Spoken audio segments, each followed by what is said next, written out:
Check.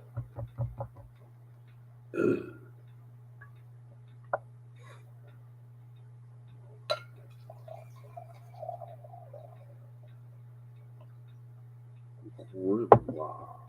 Grimoire.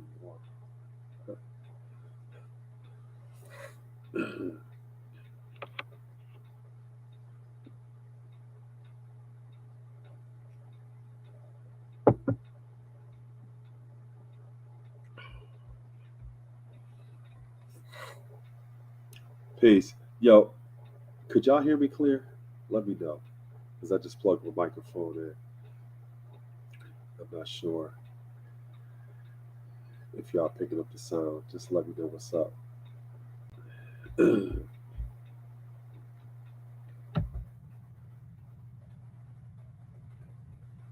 Cool. Okay. Yeah.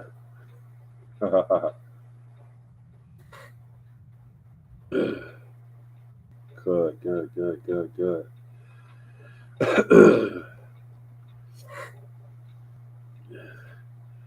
So tonight, for a little bit, I wanted to just build about like occult sciences and things along those lines. Willfully, those of you who haven't really done a lot of in-depth research on that, I want to open some doors for you to really do a deep dive into researching a lot of the things that's going on. And what inspired me to really build about this is I see a lot of people that are walking around oblivious, completely naive to what's going on around them, what is literally right in their face, and what people are actually into. And unfortunately, you have some people who may be so committed to their religion, whether they're Christians or Muslims or Jehovah Witnesses or whatever their religion is. And a lot of times they're discouraged from learning about the beliefs and the perspectives of other people, which is pretty detrimental to their growth and development because you're not equipped with the ability to recognize who's who in the zoo, who's around you and what their beliefs are, what they're committed to, oftentimes as equally or even more committed to what it is that they believe in. And I've had experiences like that where I've met people who were just very religious, and I would ask them, "Have you ever studied this or have you ever researched that?" And they would be like, "Oh no, I don't learn about nothing like that." And I'm sitting there like, "Oh man." Especially if you're a Christian, you should be equipped with knowing what other people are into because you're out here striving to spread the good news, spread the gospel, and convert people into Christianity. Also, with people who are Muslims, you should know what people are into. I mean, that's basic common sense. Even if you want to strive to teach somebody about the value of your belief or what you're into, you should know where to reach people at and what they're into. And, over the years, I've had those kind of experiences with people where they're really oblivious to the type of things that are going on around them. I had a conversation recently with someone, and this is a person that is, in terms of lifespan, they're on the other side of the lifespan. You know, they're above 50 years old, and they were still unaware of the astrological symbolism throughout the Bible. They had no idea that the Bible was so steeped in astronomy as well as astrology. For me, even bringing the conversation up, that's the first time that they even were made aware of that. You know, and that's what I would encourage everybody to do. I don't. It doesn't matter what your way of life is. It doesn't matter what your religion is. It doesn't matter what it is. You need to know what other people are into. It doesn't mean that you agree with what people are into, or you need to know what other people's beliefs are. That is one of the fundamental reasons why, as a human family, we're not able to appropriately interact with one another. Because a lot of times we're approaching one another from the perspective of the unknown. We don't know what other people eat or what their diet consists of. We don't know how they rear their children. We don't know what they believe, what's valuable to them, or what their principles in life are. And some people are content living that way. And unfortunately, when you have that mindset, everyone to you is almost like experiencing an alien invasion. If you're not taking the initiative or being intentional about learning what other people are into, then the reality is you learn what people are into, not on your terms. What people are into is sat right in your lap. Now you got to deal with it. Now you got to confront it because you didn't take no initiative to learn what people are into, what their beliefs are, their principles and values, or anything like that. So you're going to have to learn in a reactionary way. People are going to have to confront you with how they live and what they're into and what they believe in. That's how you're going to get exposed to it, which isn't the best way to get exposed to anything because it's never on your terms. That shit happens at 3 a.m. in the morning when you sleep. So it's better to take initiative, to be intentional about learning about people because you're going to come in contact with people with different perspectives in life. And it's best to be prepared and equipped with knowing and having some sense of what they're into. True indeed, we live in a society. We're not on an island. We're not on an island. But unfortunately, many of us try to live like we're on an island and minimize our contact with other human beings. And it fosters a xenophobic perspective in terms of other people, meaning that we develop a phobia for people who we consider to be foreign or alien because they don't do what we do. I did a speaking engagement one time. I went to South Dakota and I was speaking at the University of South Dakota. I was speaking to their law department, right? So in South Dakota, it's over 90% white out there. So when I got out there, I was probably the only black people seen out there, unless they was watching Fox News.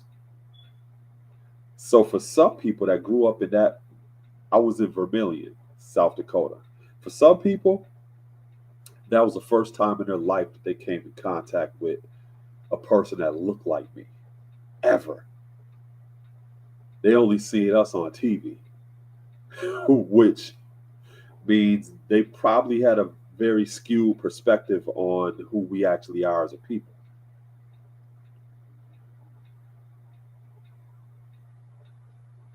So when I came in contact with some people had a lot of questions because they never seen a man that's a black man in America from the East Coast. And some people took that as an opportunity to engage me. Others were kind of standing back and looking at me like an alien and shit, you know? But that was the type of demographic and social backdrop and geographic area that some people grew up in.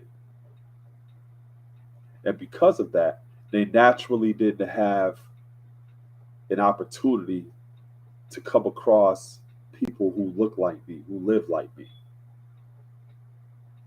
Now, people that never really took the initiative to learn about people who look like me, they had some pretty warped perspectives on what a black person or a person of African descent is in this country.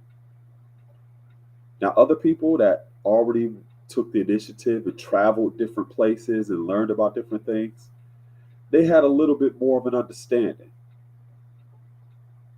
And they weren't as xenophobic. So that's something that I always encourage people to do. I don't care what your belief is, where you come from, how you grew up, especially here in this country. This country is becoming much more diverse. And you have to take the initiative and be very intentional about learning who the human family members are. Because you're going to learn either way. You're going to be exposed either way.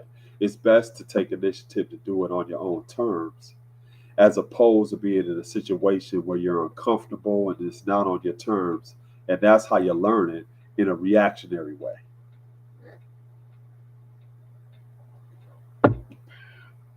Which now leads me into what I really wanted to talk about in terms of the occult, Grimoires, Aleister Crowley, magical squares, all of those different things. Now,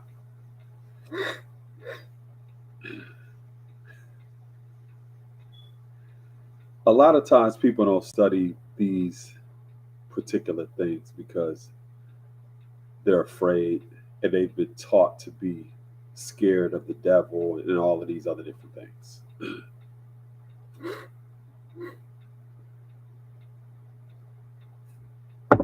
But it's funny because the people who usually say this are so committed to God and say that God is an all powerful thing and all this other stuff, but they don't try to learn about anything about the devil. And people's equal commitment, or even more of a commitment to the devil than their commitment to God. Oh, I haven't even got into it, DJ Rockman.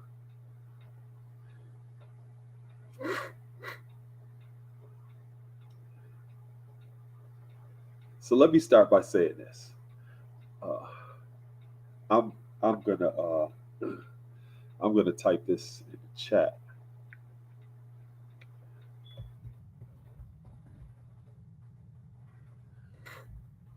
I'm gonna type this in the chat for y'all so y'all can follow along with what I'm gonna be saying. Okay. First thing I'm gonna do is look in the chat. I put a word in the chat. It's pronounced grimoire. Grimoire.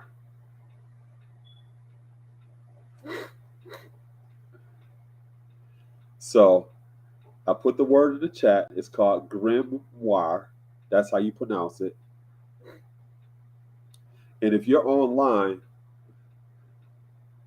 somebody put in the chat the definition of what a grimoire is. Please. No, just if you're online, if you have the capability, Google Grimoire and put the definition in the chat.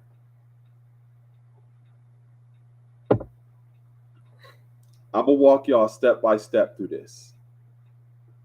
And when I'm done, y'all probably ain't gonna be able to sleep tonight.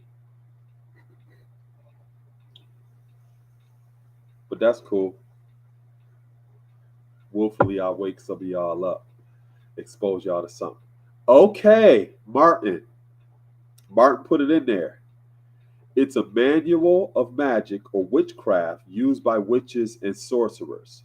The basis of a grimoire is to conjure demons. Okay. All right.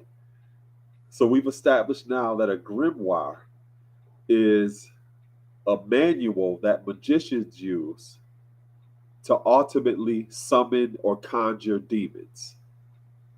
Here's my next question. Look up the etymology of grimoire. Where does that word originate? It comes from the French, but look up the etymology or the origin of the word grimoire and put in the chat the word that grimoire is directly related to.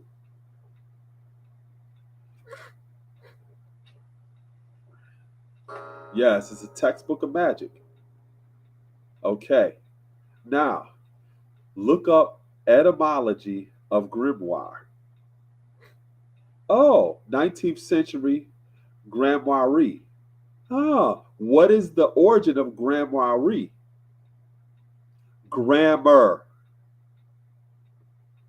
Thank you, Martin. Grammar. So we all know that grammar are the rules that govern language.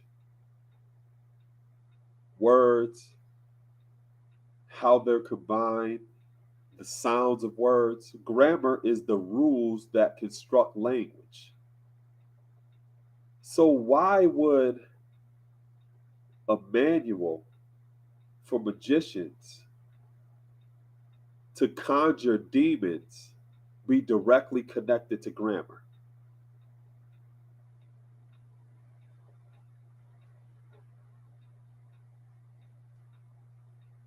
Think about that. The origin of grammar, which are the rules for language, is directly connected to grimoire, which is a manual for magicians in the occult sciences to conjure demons.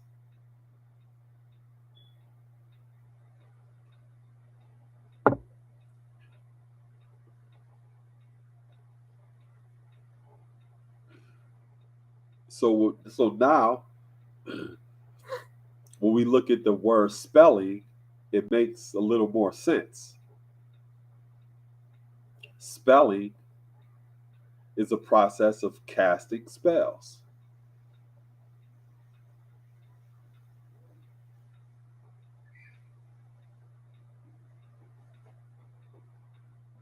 So we're talking about language, more specifically grammar, and how to actually manipulate language.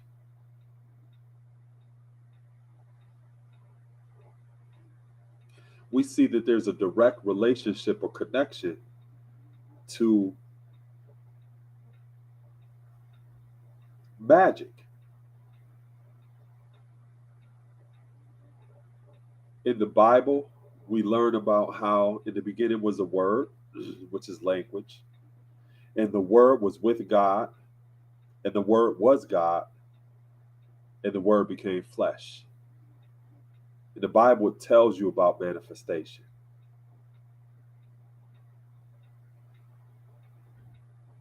So the origin of the word grammar, which comes from the French, is grimoire.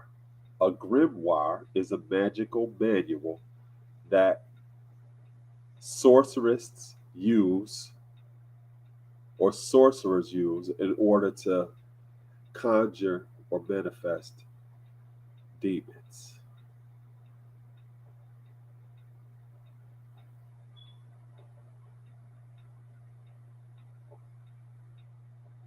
So now let's take it a step further.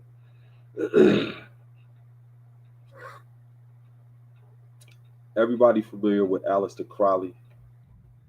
Let me put his name in the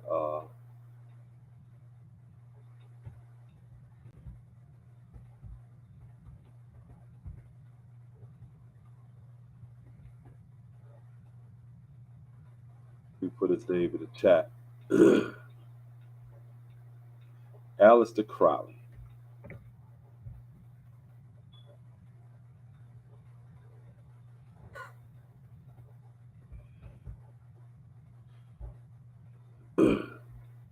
Now, this is a person that you should study because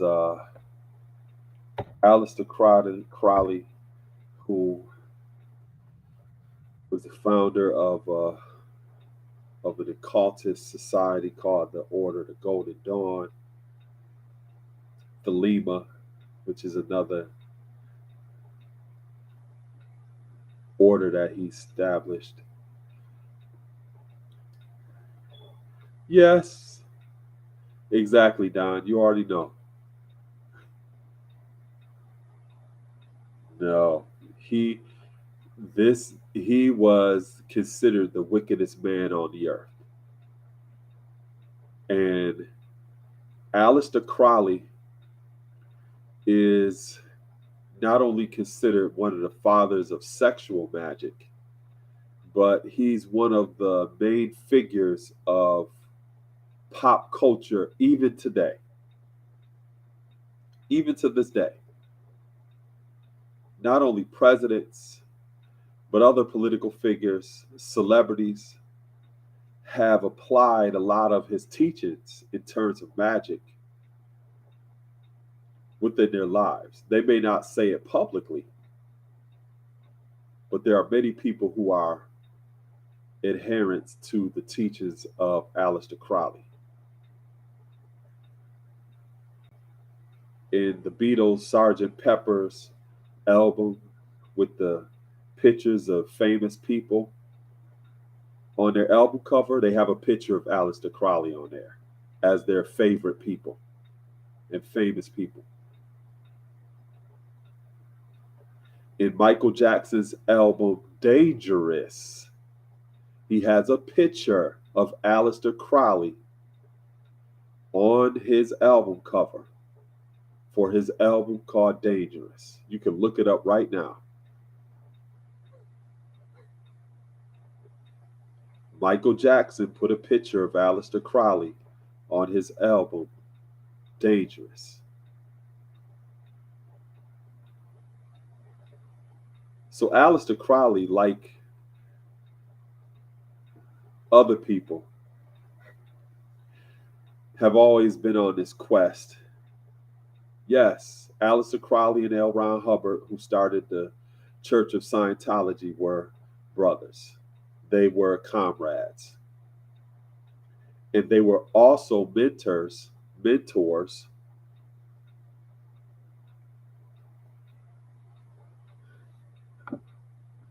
of Jack Parsons.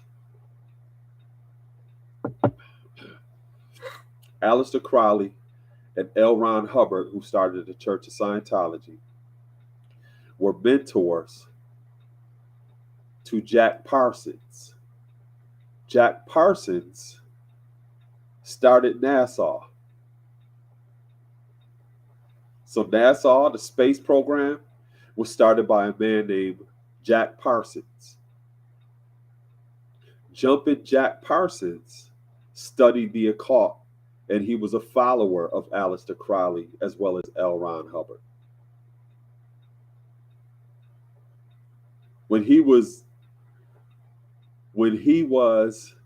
young, one of Jack Parsons' claim to fame is that he successfully manifested a demon in his room one time. That is how the story goes. So Jack Parsons was that deep into the occult, studying nuclear propulsion and everything, and he is one of the founders of NASA. And when you study NASA, they really don't try to mention Jack Parsons because he was considered eccentric and into things that they didn't want to associate with the official history of how NASA was started. But you can't exclude Jack Parsons from being one of the founders of NASA. Yeah, we can get into Anton LaVey and the Theosophical Society with Madame Blavatsky. But today we talking about, we're going to go into some other stuff. So,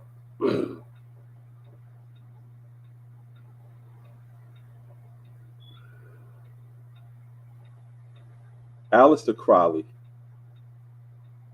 was born in England.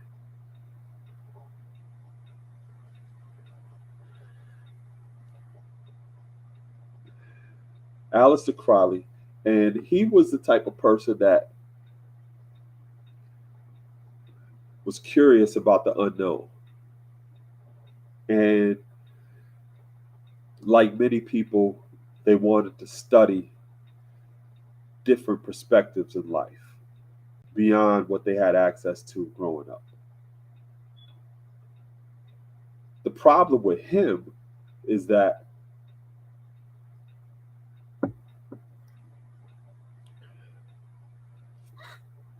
Aleister Crowley, like some people,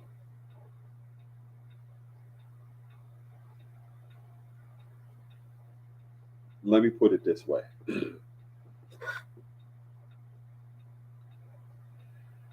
There are two paths, and you need to listen to what I'm saying right now. There are two paths to gain access to and open the pathways to what would be considered the unknown or the immaterial world or the supernatural or the metaphysical or the spiritual, all of these different things. There are two paths with various different processes and procedures to help you arrive there in order to access the unknown or the immaterial or the intangible, the spiritual, the metaphysical, whatever you want to call it. You have the sacred path and you have the profane path. The sacred path requires a person to be pious, fasting, separate yourself from the world, abstinence, prayer, meditation, all of those various different things. The profane path requires you to immerse yourself in the material world to the degree where you no longer have a taste for it, where it has no ability to master you. One path is abstinence and separation. The other path is indulgence and immersion. Aleister Crowley took the profane path. At one particular point in his journey, he tried to deal with like the abstinence and like the sacred stuff, but he wasn't able to continue that. But his path was the profane. When you study Satanism, the church of Satanism and stuff, that true indeed. When you study Satanism, that is the path of indulgence. Because their particular philosophy is you indulge in it to the point where it don't have no mastership over you.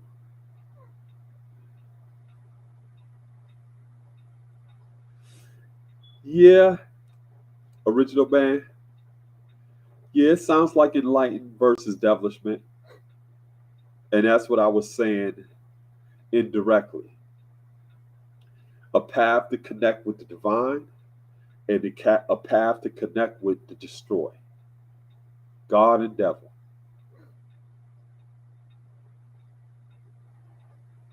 So in the biblical context, when it talks about how Satan and his demons and stuff was cast to the earth, it's really talking about the material world or the material domain.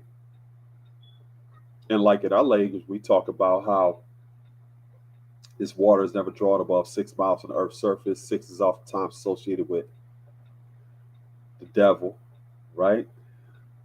To some people in the material realm.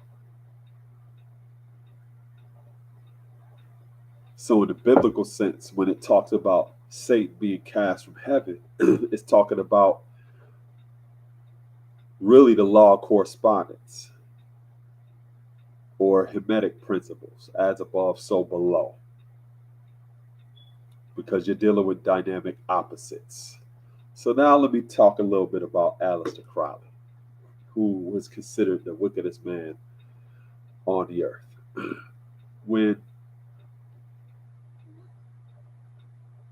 If you're unfamiliar with like ceremonies or like rituals, whether it's satanic rituals or any other kind of rituals, one of the things that is a primary key to any kind of ritualistic ceremony is the synchronicity of the 5 senses.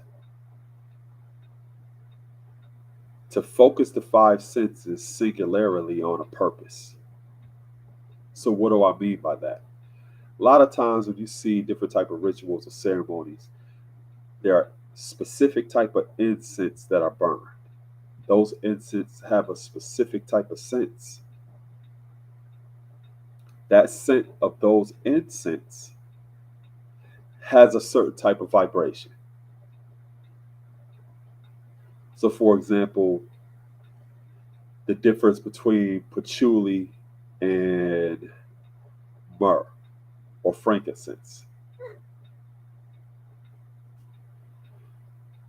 Incense are incorporated into ceremony because it resonates with the scent of smell. So it's designed to align that sense of smell to a specific determined idea. So now I'm talking about mechanics so that y'all could understand some shit that y'all seen or you might not have seen, but next time you see it, you're going to understand what that shit means.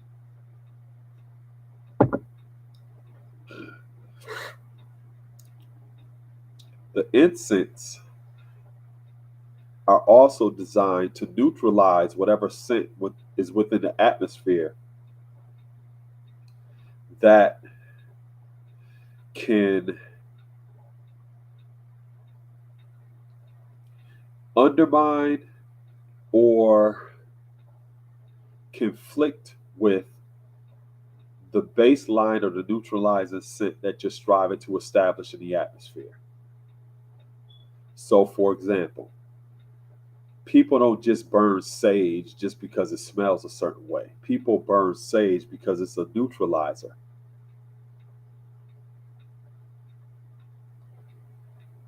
It also dissolves certain types of scents or elements within the atmosphere. The same way that people would use what is that? Lysol or other different things.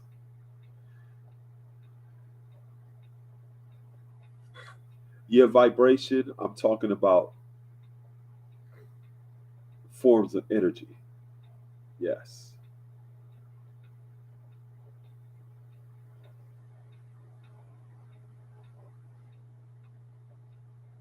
Yep. So there are certain scents that not only neutralize an environment, but it's also an antiseptic in terms of things that are in the atmosphere. So when you see certain type of ceremonies that people have, they burn certain types of incense in order for that scent to be aligned with the purpose or the determined idea that a person is striving to focus on. That is just the sense of scent. Now the sense of sound. Oftentimes you may see people that have chimes that they incorporate within their ceremonies. The chime is to also neutralize the sound within the atmosphere or the environment, which also resonates with the sense of smell. And that sound has a certain frequency. So when you look at Buddhism, Om, the Om chant starts from the lower part of the body and vibrates to the upper part of the body in a circle.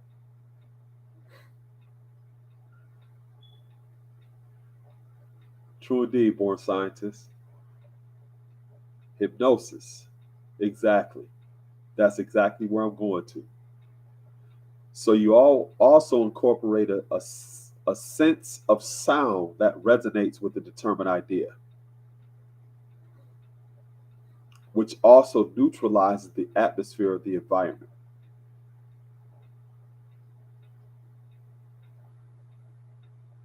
Now you get to the sense of sight. The sense of sight represents the altar. Usually, when you see rituals or ceremonies, it is in a dark room, and people are wearing dark or black. Why? Because they absorb everything. There's nothing really reflective in that environment.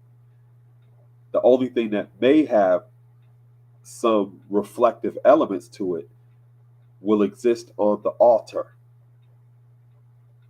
The altar consists of visual elements which aligns with that determined idea of what you want to manifest. It may be a picture of something, it may be a certain form of plant life. Aleister Crowley was doing shit like having a naked woman on an altar, right? So you would put different elements on that altar, which visually allows you to think about or focus on that single determined idea. If that ritual is about love or whatever, you would have elements which represents love. You would burn an incense which represents that vibration of love, that scent which activates the sense of love. Sound, you would have a specific sound which resonates with that determined idea. Taste, you would have some element on that altar or something incorporated in that ceremony or that ritual which represents the sense of taste, which also aligns with that determined idea of what you want to manifest.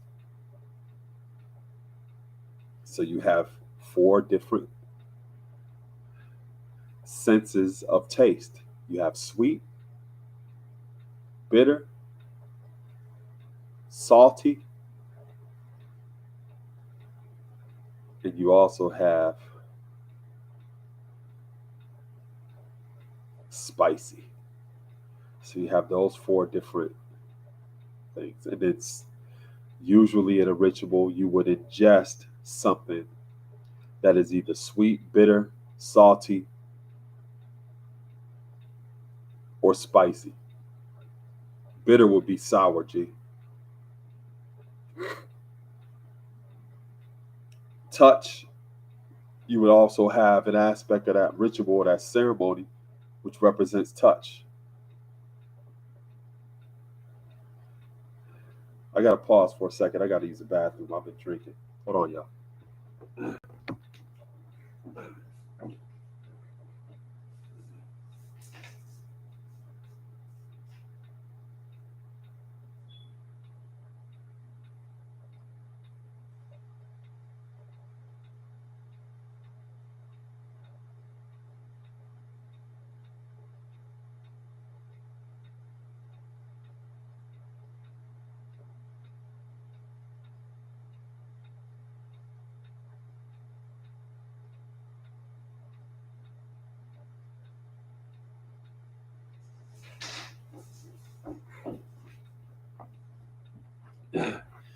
Okay, now, yo, in their quest for power and control, some people have taken what I just shared in terms of the elements of ritual and ceremony to a different level.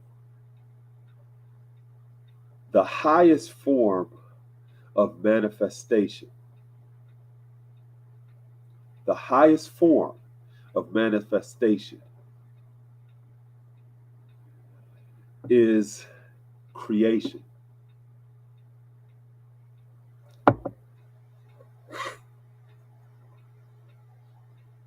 That is the highest form of manifestation.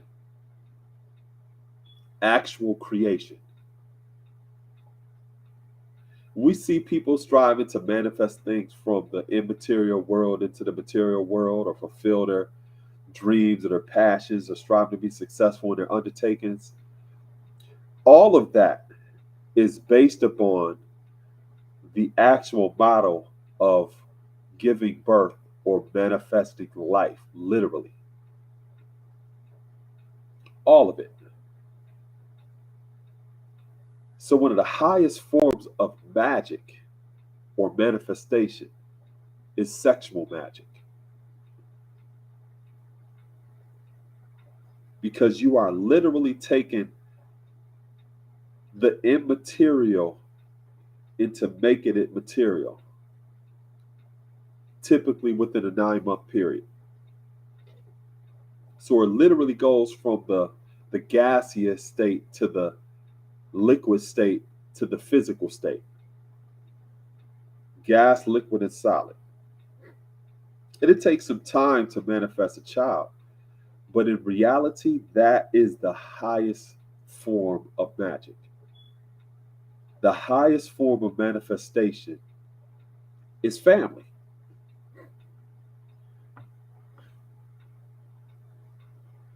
It's the highest form. You could look at it in the form of human beings, but you could also look at it in the form of plant life. A seed being planted in the earth, growing within the depths of the darkness of the earth, with water and sunlight, and creating an actual plant. Whether it's plant life or animal life, the highest power or manifestation of magic is sexual magic. Because in that state, there is literally no doubt.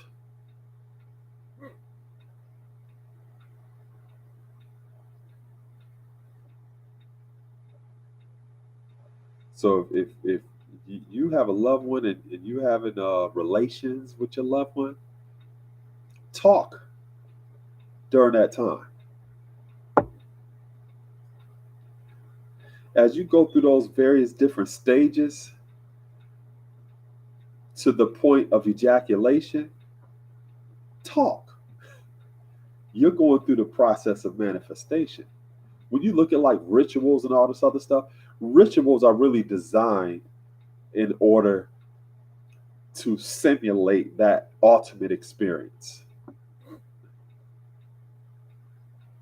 They're just simulations. Why do you think when people talk about being romantic and having that experience with somebody, they talk about the mood being right, the mood being set a certain way, the ambiance, certain incense were burning or candles were being lit. You had certain music playing. That shit is a fucking ritual. That's sex magic. Some of y'all sitting there thinking like, yo, this is, this is good. That shit is sex magic.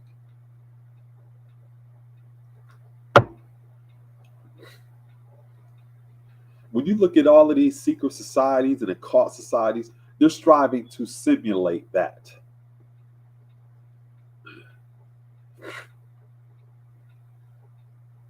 But look at this.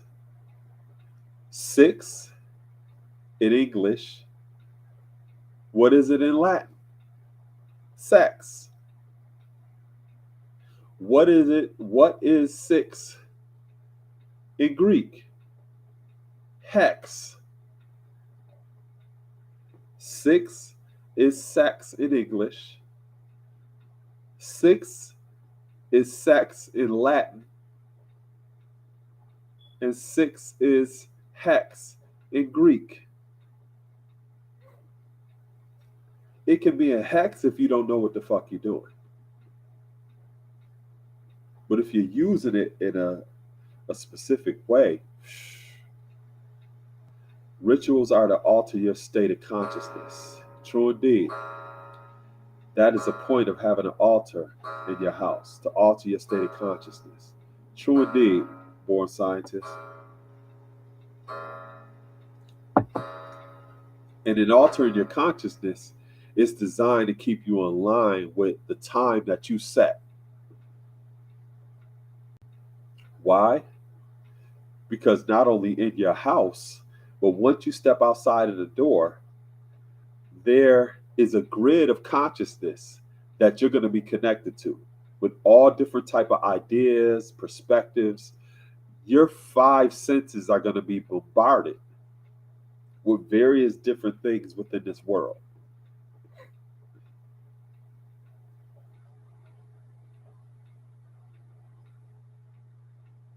Various different things within this world.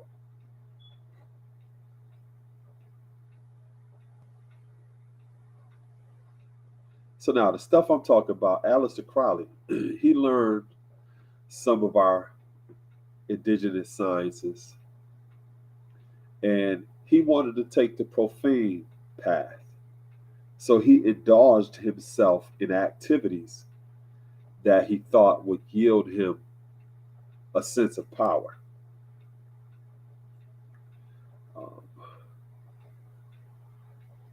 True indeed. Times of day have some significance. Your diet have some significance. And that's what I'm about to get into, Omar.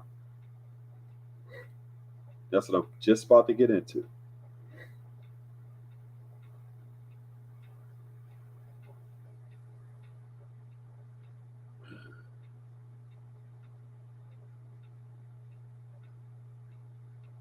So Aleister Crowley, he strived to get involved in different societies. He studied Freemasonry. He got kicked out of there. And he studied various different things. And he got to the point where he came across a grimoire, a magical manual, and wanted to utilize that to obtain a level of power. True indeed, Yahshua. Magic is neither good or bad. It's neutral. It's the intent you use it. Like everything, you get back what you get out. True indeed. So, Aleister Crowley, he came across this grimoire that was written, published by the Germans in like the 1700s. And this grimoire or this manual was called the Book of Abramelin. I'm going to put it in the chat.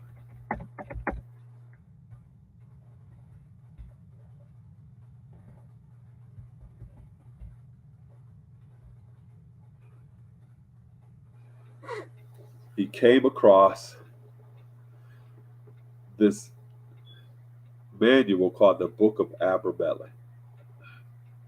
Now, this book that was published in German in the 1700s was said to have originated in ancient Kemet, aka Egypt. That's the original name of Egypt, Kemet.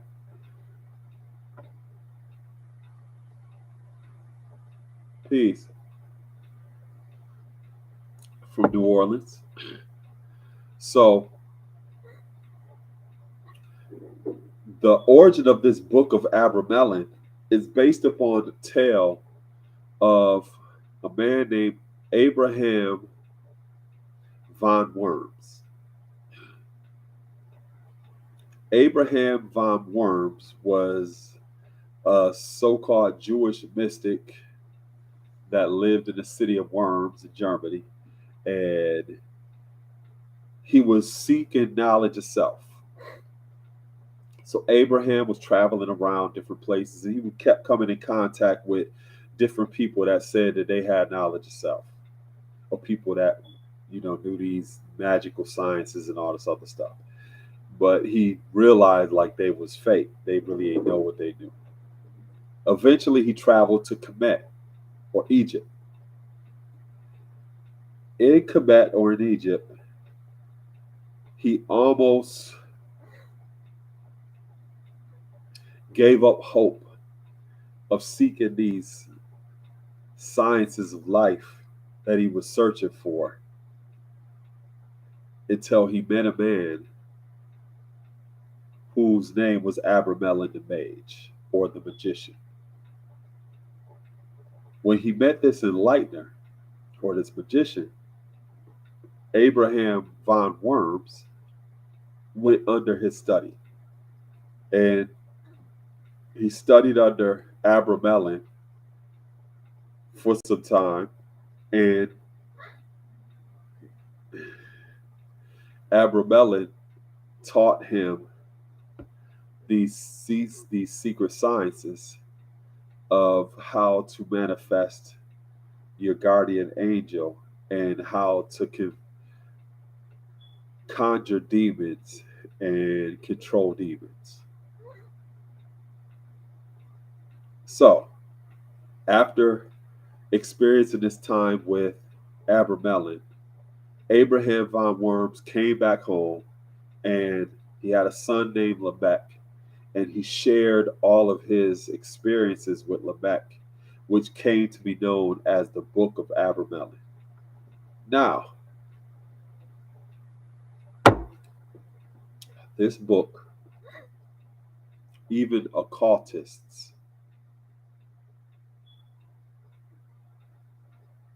warn people from even studying and learning about this book. It's considered deep, dark magic. So when Abraham von Worms was teaching it to his son Lamech, he broke it up into 4 different parts. The first part of the book was to teach him about how to even prepare himself for studying these sciences. So now I'm going into this Book of Abramelin because when Aleister Crowley got a hold of it,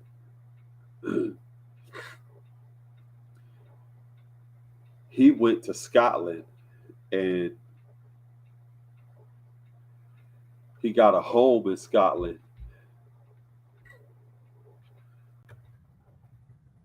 And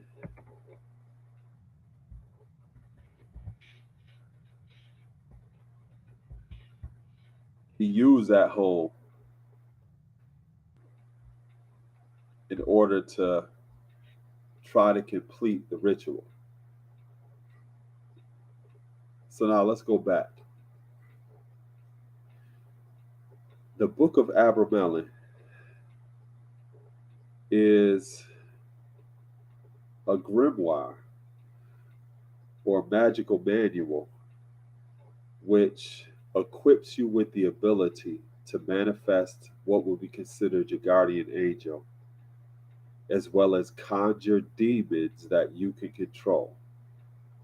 Once you go through the phase of being able to manifest the demons, then you go through a process of interrogation by each demon that you manifest.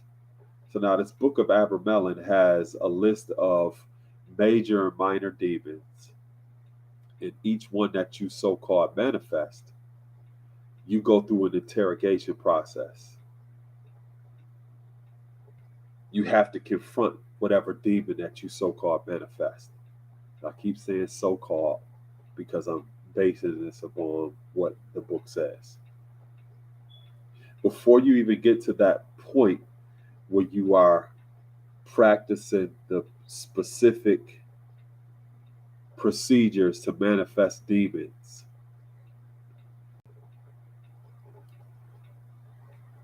you have to go through months of purification. So, the entire ritual, which is based on the Book of Abramelin, is an 18-month ritual.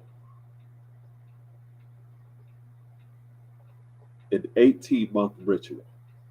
It's not something that you just sit up in your house right now and you just do. You have to go through months of purification, which requires you wearing specific clothing.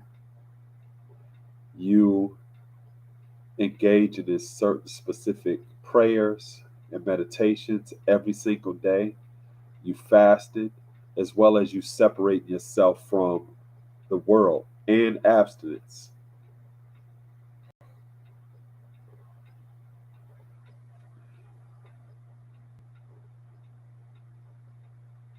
Well, in mathematics, Lamel, knowledge build is ruler, govern. So in order for you to go through that whole process, you got to go through these stages of purification. So Aleister Crowley, he went and bought a home in Loch Ness, and he used that as the site for him to go through this Abramelin ritual. He never finished it, but he used it as that particular site. The site itself, or the room itself that you're going to do this ritual in, it has to even have certain windows that are aligned with certain points of a compass.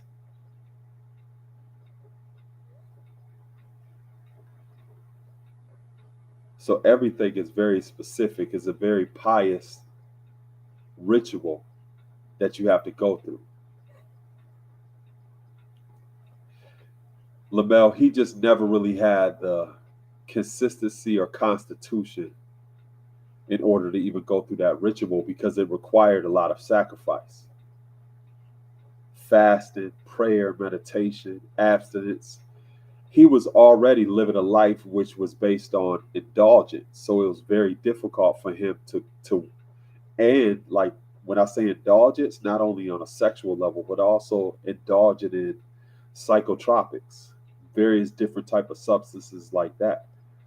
So it was hard for him to just abstain from that, to put himself in a place where he could be abstinent and fasting and meditate for months at specific hours of the day before you're even considered ready to do the various different procedures in order to invoke demons and stuff like that.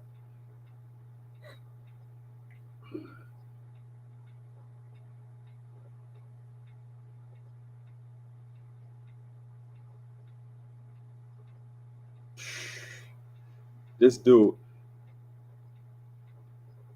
he pushed himself in the profane way. But in order to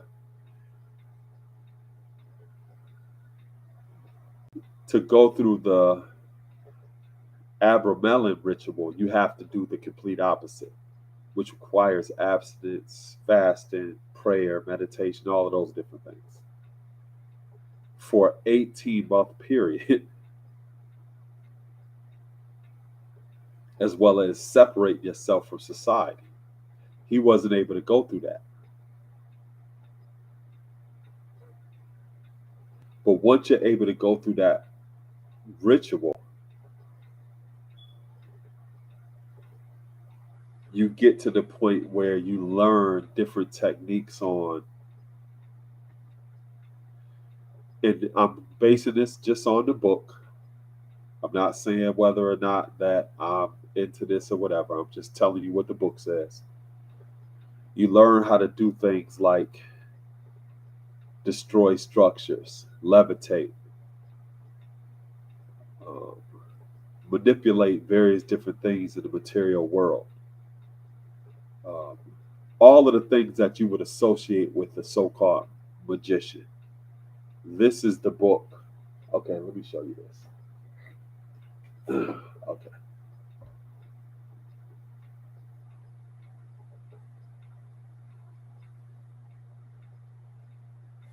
Now that's an introduction to it.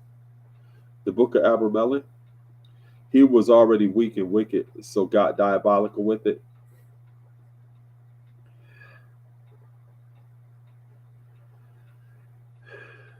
So I told y'all about ritual, right? And how sexual magic is the highest form of manifestation because you're literally creating life. You're literally creating life through intercourse, through sexual magic.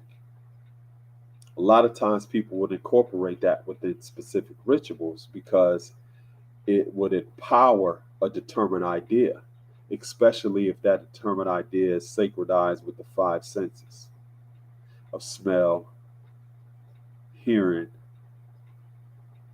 sight, touch, and taste.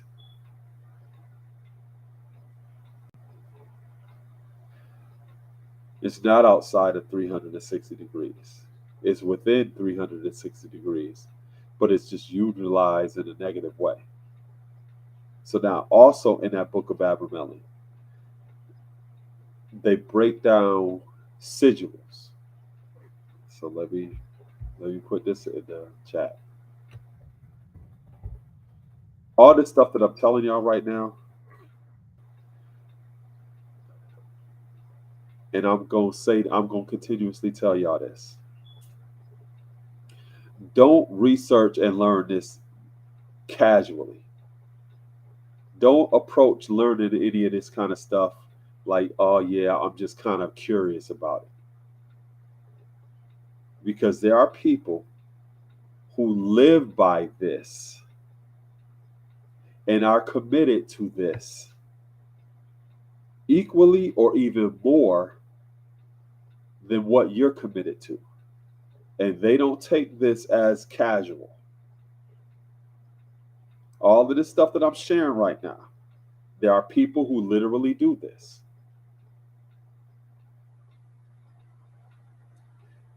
Now, I told you, the highest form of magic is considered sexual magic. Because you literally manifest life with that frequency.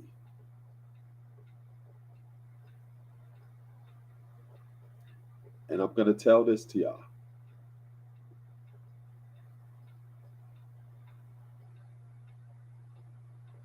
This stuff that you see that's going on about child pornography, sex trafficking with children, this isn't some stuff of people just want to get their jollies off. or they're just attracted to children and shit like that. There is a segment of our population who are utilizing child pornography and child sex trafficking for rituals.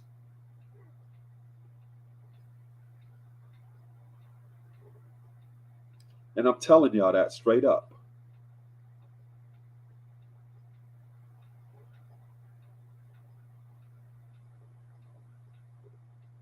People that you wouldn't even expect are involved in stuff like this. It is not no game.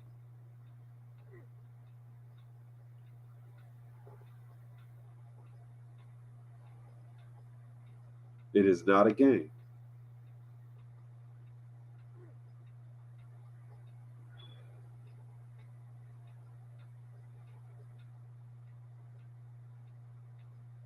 You said they hide within the gay community.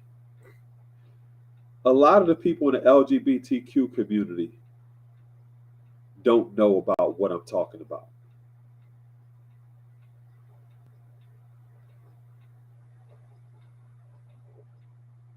And the reason why they use children is because of the innocence and the purity of life.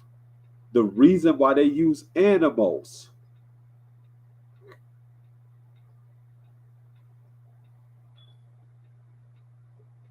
listen to what I'm telling y'all, is because of the degree of innocence.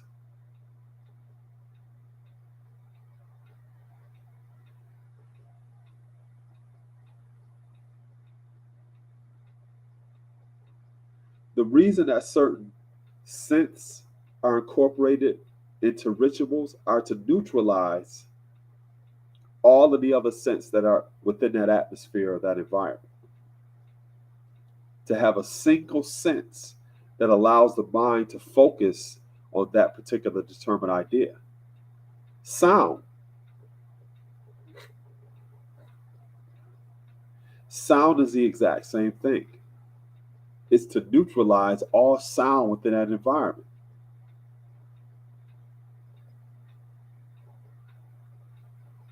That is why rituals like this are usually carried out in places where you don't have any type of thing within an environment, but the single sound that the mind is determined to focus on.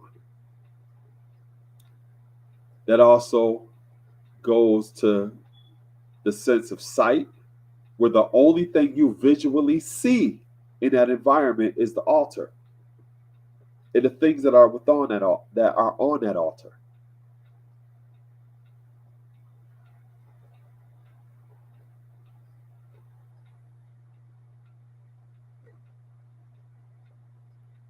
Also, touch and taste.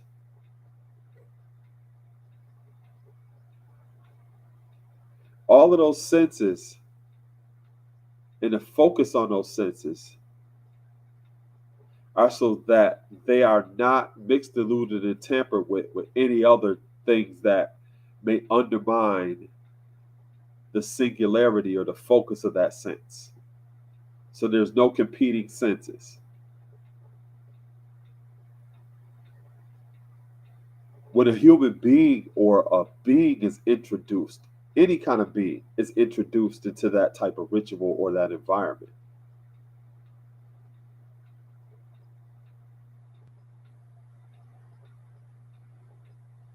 they oftentimes strive to make sure that the being that it is introduced to that environment has a level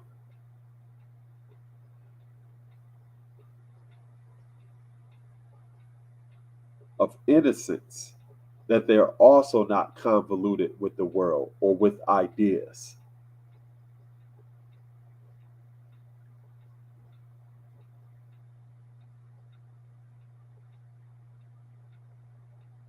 So if you imagine for a second, imagine your five senses focused on one single idea.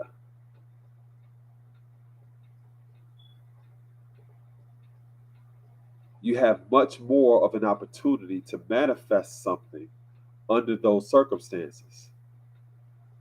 When you introduce a being into that ritual or to that ceremony of five senses, you introduce a vehicle, a physical vehicle, as a medium to help carry out that immaterial or that determined idea into the physical realm. I hope that made sense to y'all.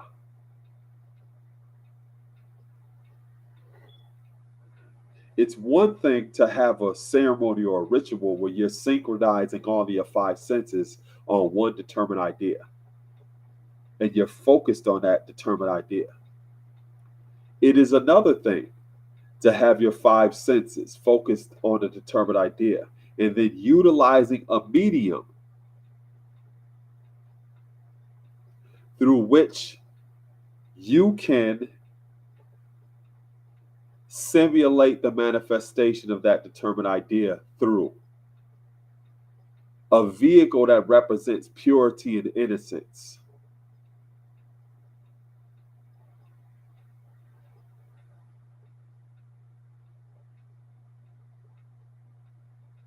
Whether that is through a sexual sense or whether that is through ingesting the life fluid of that being.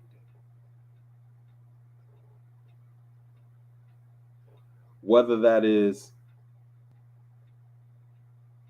pedophilia or bestiality, or whether that is drinking the actual blood and sacrificing a child or a beast in that process to carry out that determined idea. There are people who are doing shit like this.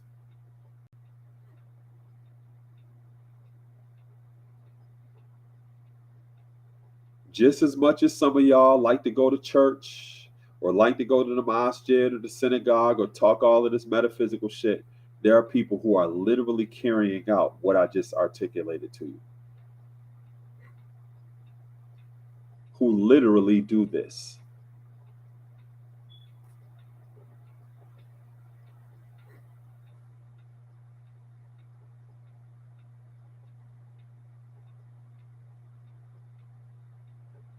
And they hide this, not only in plain sight, in terms of you not knowing that they're into shit like this,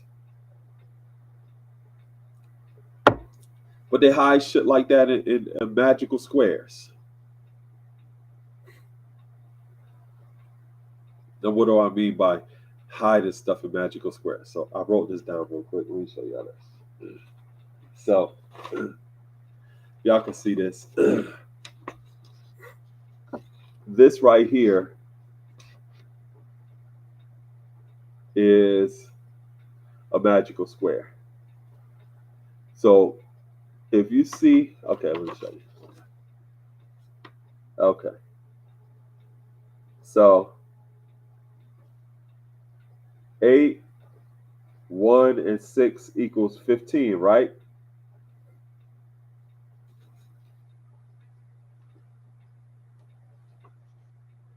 So look at this.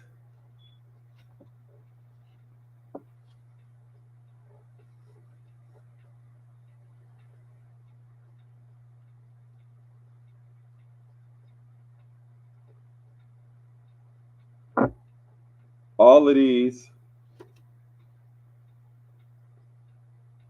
equal the same number, no matter how you add them up.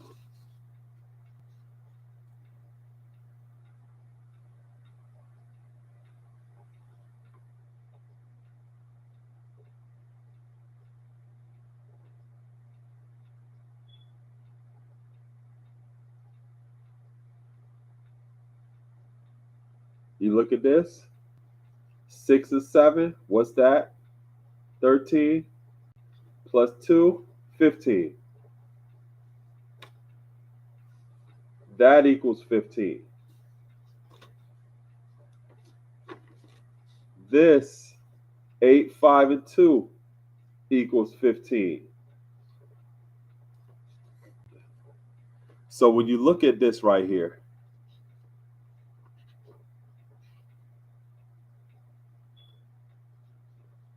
okay, so with those boxes, no matter how you add them up, they all equal the same number. The number that they actually equal has a certain symbol to it. So let me show y'all this.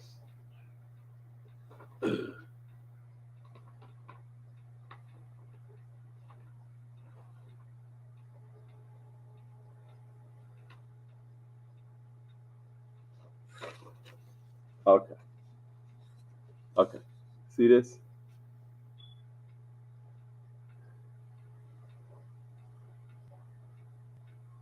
Okay. Now watch this.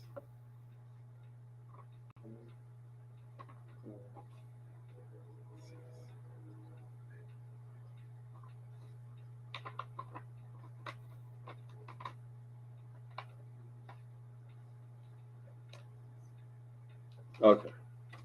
So look at that.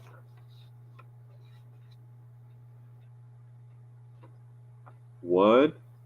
So I skip 2, 3, 4, 5. Now watch this. I'm gonna show you how to make a magic square, right? 2, 3, 8.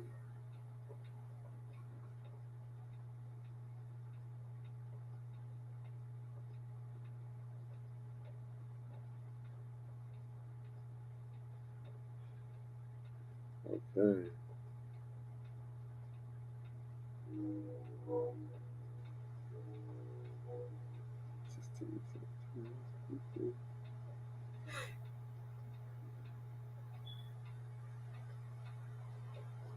Okay.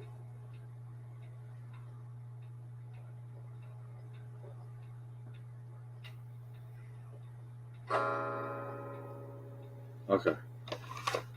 So these magical squares,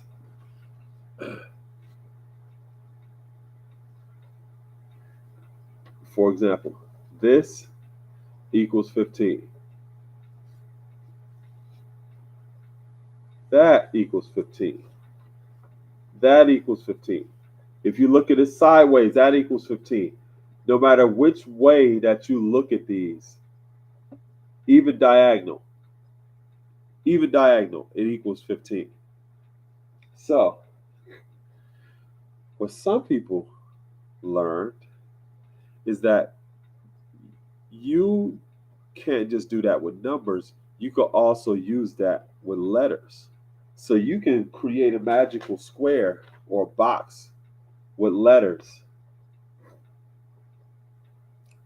And you can spell words backwards or forward, diagonal, that also means something. Right? So now, why is that magical or powerful? Well, I think I put this in the chat. Sigils.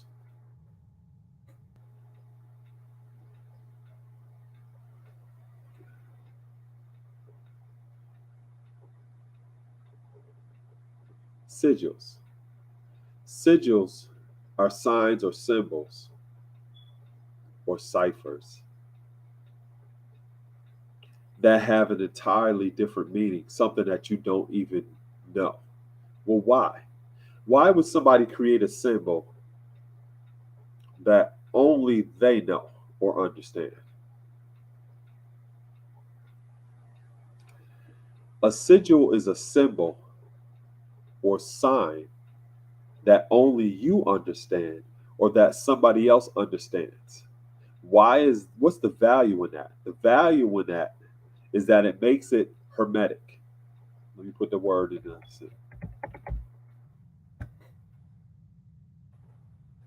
Somebody somebody look up the definition of the word hermetic.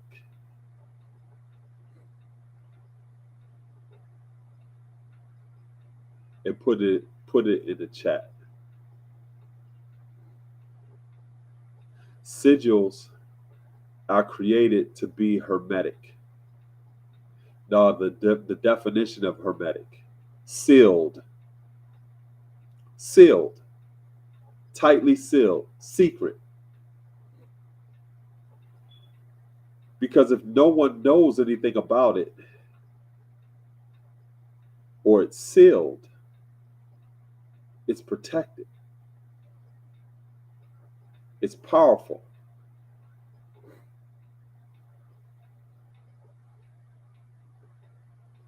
Airtight.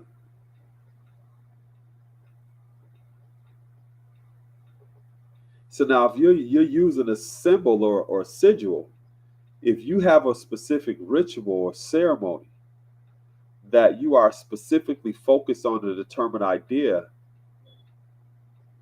you empower that determined idea through the form of a sign or a sigil, because that sign or that sigil can't be broken. It's undiluted, mixed, or tampered with. Nobody even knows what it means, so they can't convolute it. They can't mix, dilute, and tamper with it at all, which means it has much more of the possibility of being made manifest.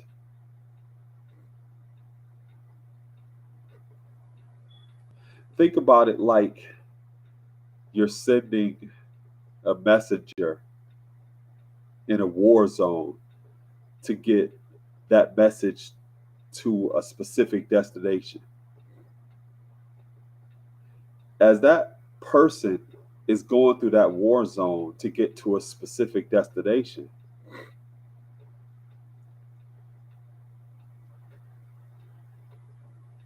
you may think about all of the various different scenarios that may undermine or limit that messenger's ability to get to the other side. Suppose you had the opportunity to get some person or some messenger from one point to a next without any interruptions, completely undetected by the naked eye.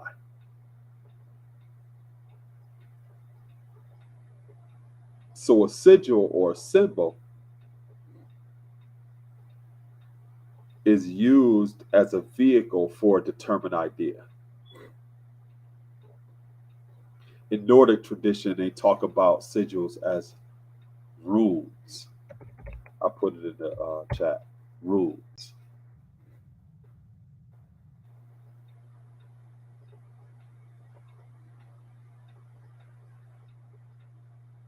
So magical squares, peace, Francis.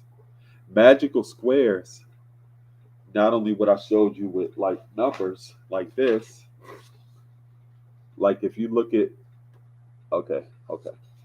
So if you look at these numbers, 6, 7, and 2 equals 15. 4, 9, and 2 equals 15. If you do a diagonal, 6, 5, and 4, that equals 15. All of them represent 15. 15 is the actual number that is the ultimate symbol of what that magical square represents. It's a square because square represents a right angle. It represents the truth.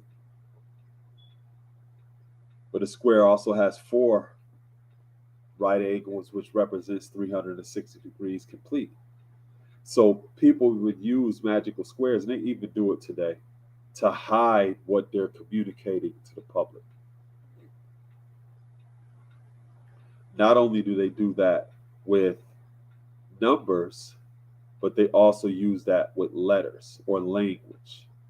You ever wonder why they say Latin is a dead language?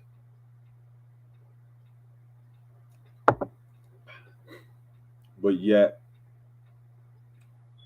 the ceremonies that they use in the Catholic Church are usually entirely spoken in Latin,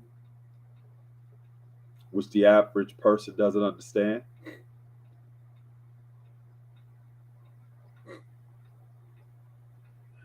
Those of y'all that just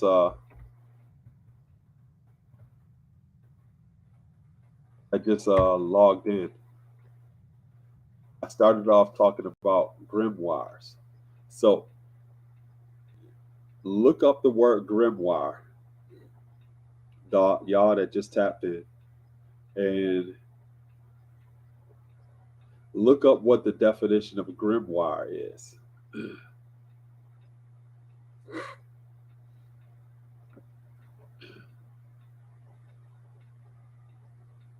Just for y'all that just tapped in, that y'all kind of came in.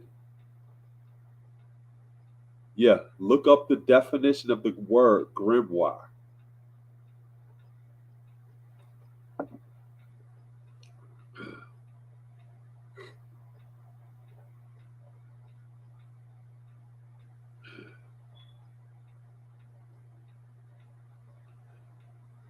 No, not Grim Reaper. Grimoire. Just look up the definition. Don't guess. Look up the definition of the word grimoire.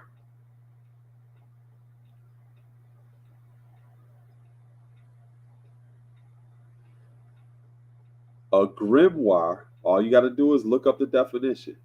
Thank you. It is a book or manual that magicians use to conjure or to invoke demons. That's what a grimoire is. Its etymology goes to the French, and the etymological origin of the word grammar is grimoire. Okay, Brianna. I was just asking about the word grimoire. Let me put it in the chat again, so you were up with us.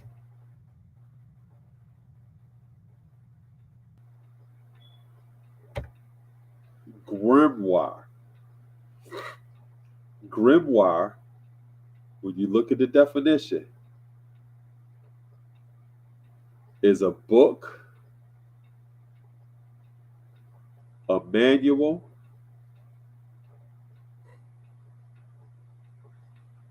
that magicians use to invoke demons.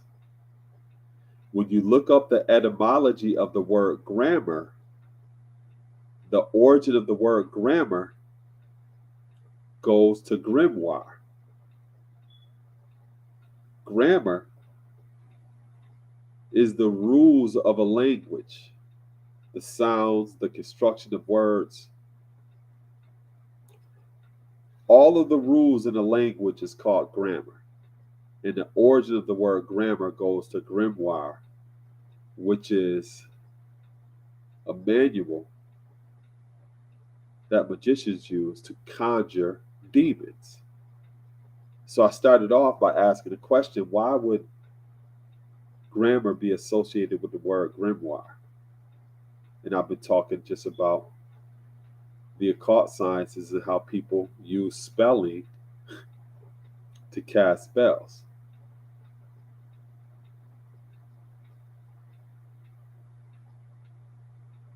And then I was recently just talking about sigils. So sigils are symbols that magicians use in order to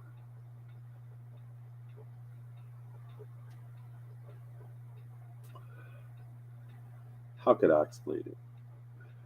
A sigil is a symbol that is used, or a sign that is used as a form of power. So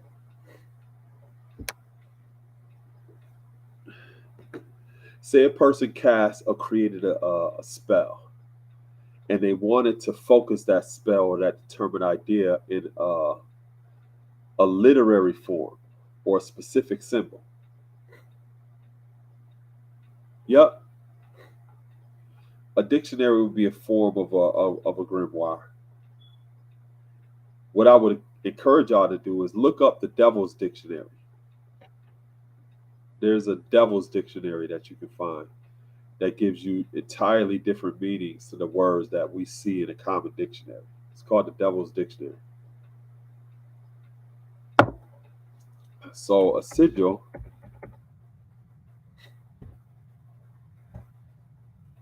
is a unique symbol that is created that encases a spell or a ritual. It's a symbol of power. And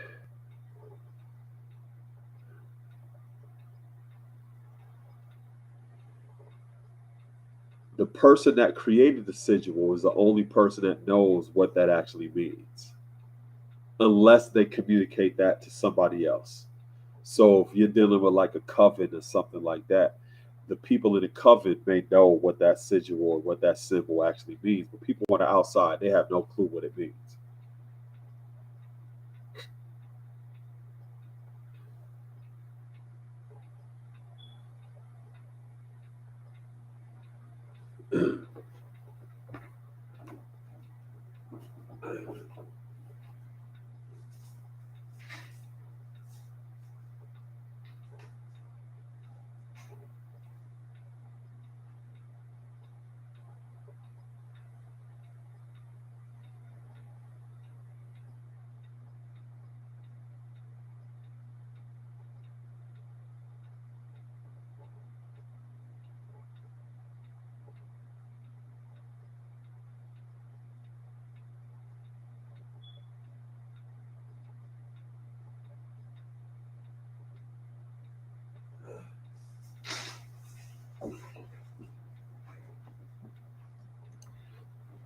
So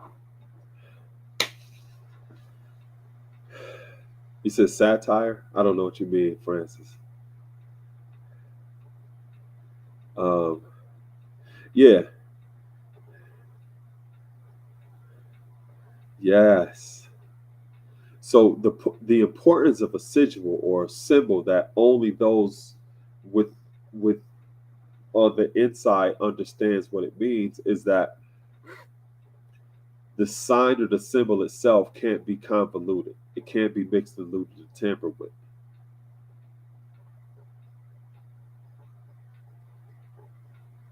There's no room for interpretation because it has a singular meaning. It's originally created within the realm of the determined idea that it was manifested.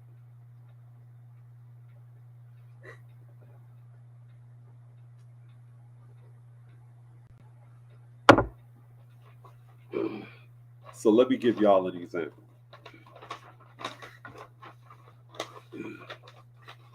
Some of y'all like to tell people everything that you're doing. And because you like to tell people everything that you're doing, people have an opportunity to undermine, create interference, mix, dilute, or tamper with your determined idea because they know what you're doing.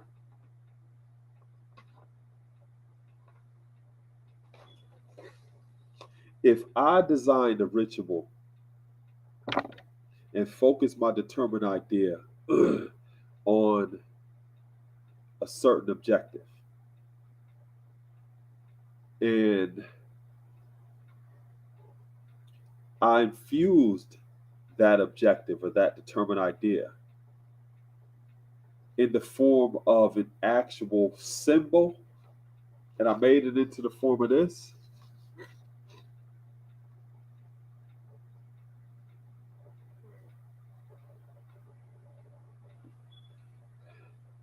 none of you have the power, none of you have the power to undermine that determined idea because you don't have any clue what that idea is at all. None of you do.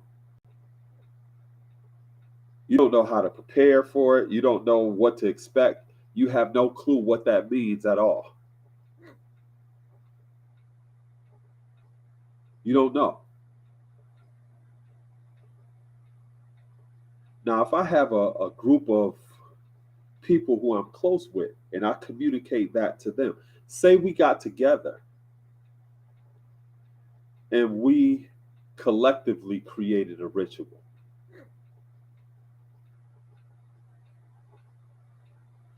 to focus that determined idea into that particular symbol or that sigil.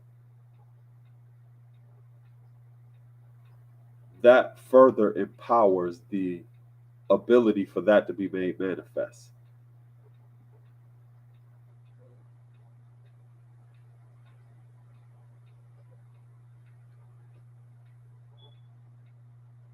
You can't stop it. The only thing that you can really stop is what you can prepare for. Listen to what I just said. The only thing that you can really stop is what you can prepare for. But the things that you have no clue that's coming, you have no ability to prepare for it.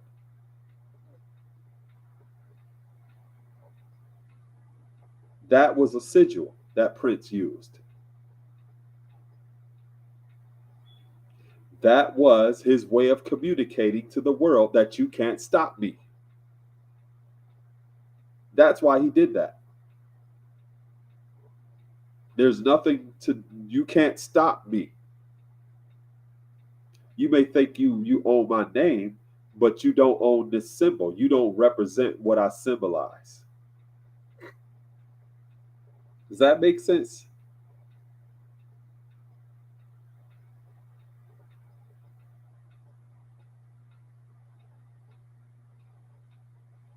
Because if you know my language, right? You speak my language. You can retort what I'm saying. You can oppose or confront or interrogate me on the validity of what I'm saying. If you have no clue the language that I'm speaking, there's no way for you to even confront or interrogate me on the validity of what it is that I'm saying. So you have people who are creating a language that no one has access to. Again, why do you think that even scientific terms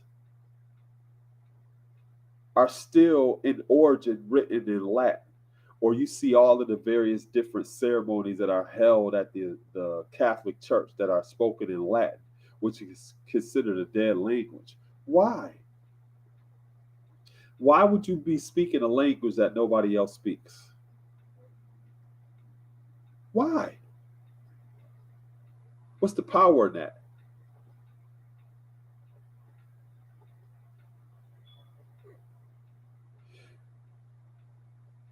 You can believe, but you don't even know what you're countering. That's the disadvantage. The disadvantage is belief versus knowing.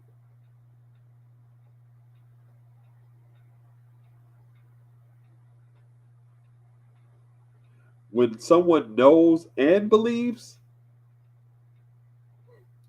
that is a little different than somebody just coming along saying they believe. When you know him and you believe, and you've systematically established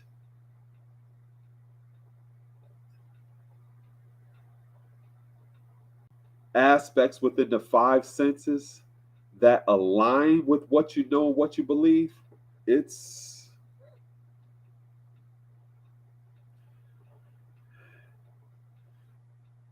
I think that's one of our challenges, as a people. You know, we're dealing with a lot of people that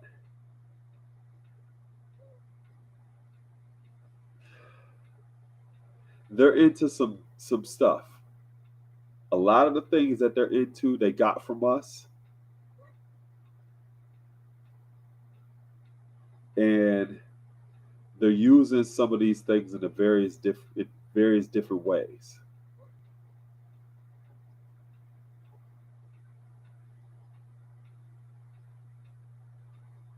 I remember some years ago,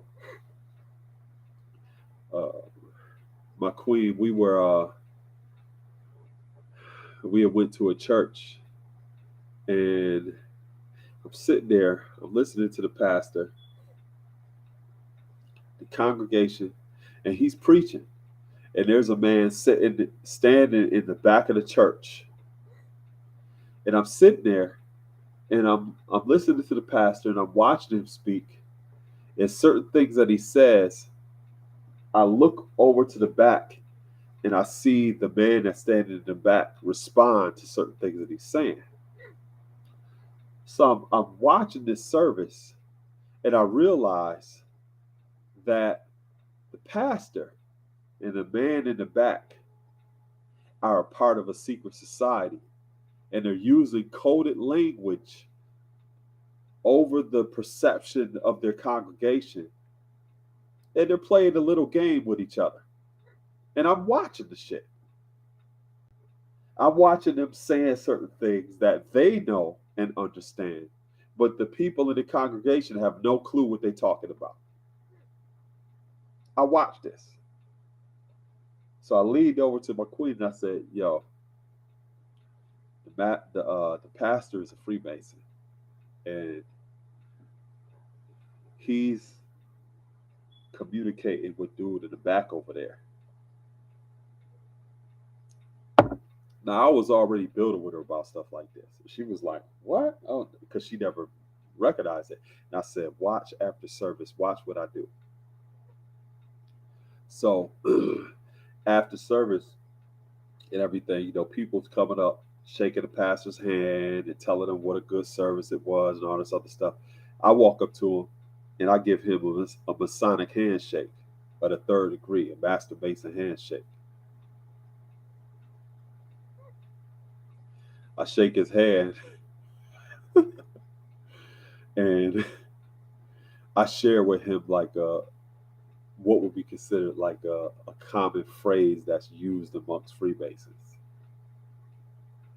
So when I do that, he immediately steps back and drops my hand because he realizes that, yes, he did. He froze. Yup, he froze. He realizes that I exposed him. And he wasn't sure. So then he asked me, was I a traveling man? And I said, you know, I travel, but, you know, I just let you know that I recognize you. So then immediately he calls out to the dude in the back of the church and said, hey, this is a brother right here. And I do the shit right in front of my queen so she can see the shit. Like, forget all that. I'm telling you about things and teach you about things. I'm going to show you how this shit go down. True indeed. That was the last day that she even went to that church. Because it's one thing to be telling people shit. It's something entirely different than exposing things to people so they can see it for themselves. I remember this time I was working. This is years ago. I was working at this light industrial place, and I was working with like a group of people. We'd be assembling stuff and just talking throughout the day. There's one woman that I was working with, and she was like real religious, all into the church. Jesus this, Jesus that. And I asked her one day, I was like, yo, so do you think, you know, do you learn about other different things too? You know, I know you're Christian and stuff, but, you know, do you learn about Buddhism and Islam and other different things or whatever? No, I don't learn about nothing like that. This and third, blah, blah, blah. I said, well, I mean, it's a part of your responsibility to share the good news or to share the gospel with people. Don't you think it's important to know who's around you? You know what I'm saying? Because the more that you know about people, you know where you can meet them where they are. No, I don't got to do all of this. And I said, well, I mean, for example, Bill standing right next to you, he's a Satanist. She almost fell out. I was like, yeah, you know, Bill, he's a Satanist and stuff. So all of this time we've been working, she ain't know the dude was standing right next to her. She didn't know that the dude standing right next to her was a Satanist and shit. I said, tell her, Bill. He's like, yes, I am. And he pulled out a necklace underneath his shirt with a pentagram on it and shit. And then me and Bill start talking about Satanism and shit. She wanted to die. But I was telling her, like, yo, you need to know, yeah, yup, yes, I am. I was like, yo, you need to know who's around, who's around you and shit. I mean, well, we close to this day though, but I had to let her know, like, yo, you need to know who's around you and what people are into. You know, sometimes people that's religious could be so prejudiced and discriminatory against people that you are completely vulnerable and open to anything that happens around you because you have no clue what's going on around you. I remember one time I had a after school program, and these is like 9 to 12 year olds and shit, and I was teaching them about like Freemasonry and shit. Yo, these little motherfuckers. After I taught them that shit the next day, they went and broke into a Masonic lodge and was in there looking around and all this other shit, and came back to me like the next day with pictures and shit saying, "Hey, Mr. Saladin, look what we saw, look what we found and shit." I'm like, yo, I ain't tell y'all that shit so that y'all could go over there and be going. This, how the hell did y'all get in there anyway? Yo, the door was open. We just went up in there and stuff like that. And I'm like, yo, that's not the reason why I was teaching y'all about this shit. I ain't teach y'all this for y'all to go up in there and be doing all of that. You know what I'm saying? But, you know, it's like you have to be open to learning about where people are coming from and what they into. They gonna remember that shit for the rest of their life though, because they never heard that kind of information before. You know what I'm saying?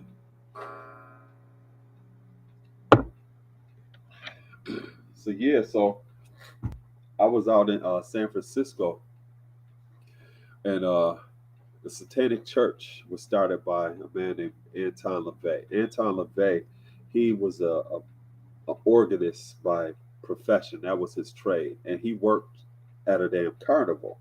And he says what inspired him to develop the Church of Satan is because he worked in this industry for a while, like the carnival industry, and played organ and stuff like that. And he said that he realized that on Saturday nights when he would play and they would have different type of things going on in the carnival, he said that a lot of the guys that were there working, they would be engaged in all kinds of profane acts on Saturday night. But he said that when he would also play for church service on Sunday morning, those same men would be in the front pews, in the front rows of the service with their wives and children and everything else, like they weren't doing anything that Saturday night. And he said that he started to see the contradiction in Christianity, and that became the root or the seedlings for him to develop the Satanic Church. So, like I said earlier, in terms of connecting with the immaterial world or what we consider the supernatural or the unseen, there's two pathways to get there. You could take the sacred pathway to get there, which requires piousness and fasting and sacrifice and prayer or meditation, all of these various different things, and separation from the world. Or you could take the profane path, which requires indulgence in the world. So the book of Satan or the Satanic Bible is based upon indulgence. And there is principles and values that Satanists incorporate into their life that's based upon indulgence. And they're just as committed to that lifestyle as a Christian would be committed to. So Anton LaVey, he started the Satanic Church. He lived in San Francisco. So we went to San Francisco. He actually established a black house that he would practice out of. So you could go you could look online right now. You could look up Satanic Church Black House or Anton LaVey Black House or whatever, and you'll see images of what that Black House looked for. So when I went out to San Francisco, because that's where he started the Satanic Church at, I'm out there and I'm like, yo, I'm about to go find, yeah, I'm about to go find Anton LaVey's house and shit. So I'm going looking around and shit, and I get to the neighborhood where his Black House is, and I get off the bus. Well, it wasn't. Was it a bus? Yeah. I was riding trolleys and shit. It was a bus. I get off on a bus and I'm looking and I'm like, where the hell is this house at and shit? The city of San Francisco not only demolished Anton LaVey's Black House, where he founded the Satanic Church, but they removed the actual address from the city records. It's not even an address anymore. So, for example, if your address, say in the city where you live, your address is 1932 Plymouth Drive, right? And whatever you did, years later, there's no longer that address. You can't even find it on. They removed there's no longer an address that exists that his house was.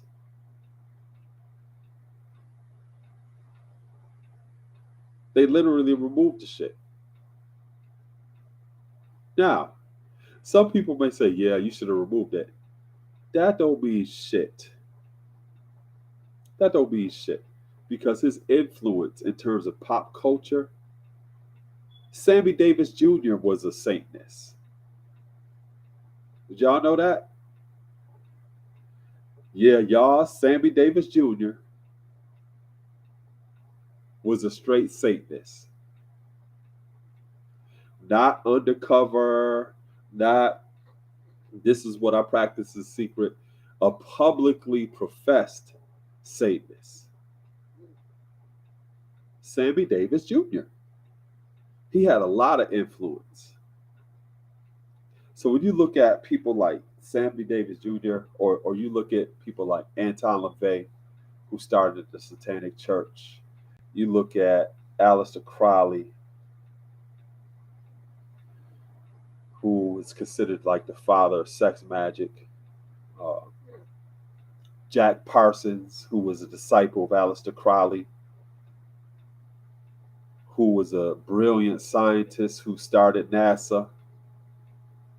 You start seeing all of these different type of connections throughout society. So you're not really confused about the type of shit people are into and what they're willing and able to do.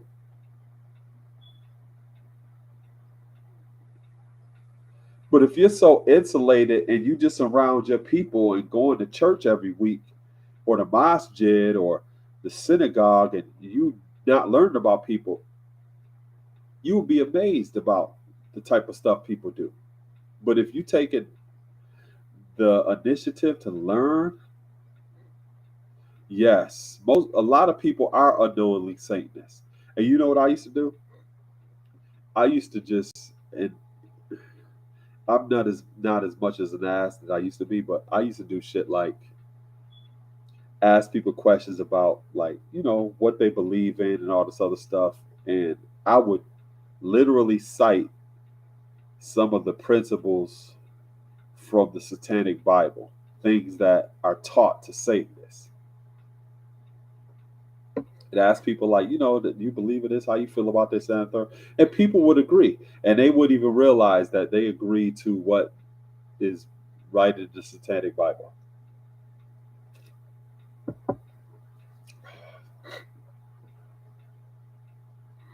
Yeah, Aleister Crowley, not only that 7 resolution, but you probably know he was also accused of using a goat in a ritual to have intercourse with a woman on an altar. a white woman on an altar. Like the type of things that he was doing was just. There's a documentary that they actually have about Aleister Crowley on YouTube that you can actually check out. It's called The Wickedest Man in the World, I think.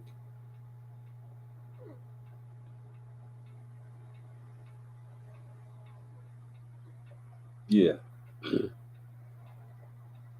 But all of the stuff that I'm building about, you don't approach none of this shit casually. You don't learn about this stuff or go into it like curious and shit like that. You really have to be serious about studying this type of stuff because it opens you up to different influences in different worlds. It's like if you start learning about Tesla cars, you're like, oh yeah, these is cool, blah blah blah. Once you start learning about Tesla cars, when you go out into this world, naturally you're gonna start seeing all type of Tesla cars around you that you didn't even pay attention to before, because now your consciousness is focused on that.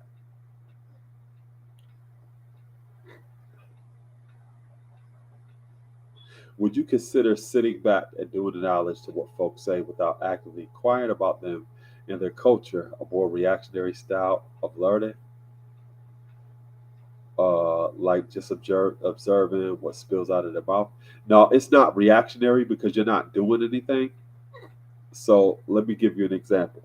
A few years ago, the Masonic Historical Society in New York State were they had one of their staff members going around different locations throughout New York State, and they were doing lectures on the heresy trials of the Knights Templars.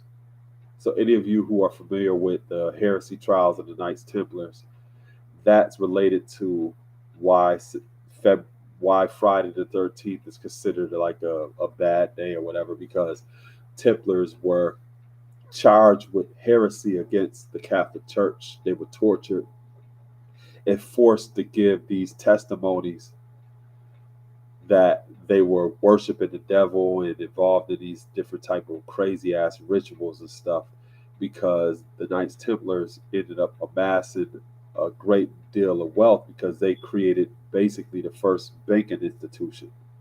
And the Catholic Church, they wanted a part of that shit. So, they basically created a scenario along with the king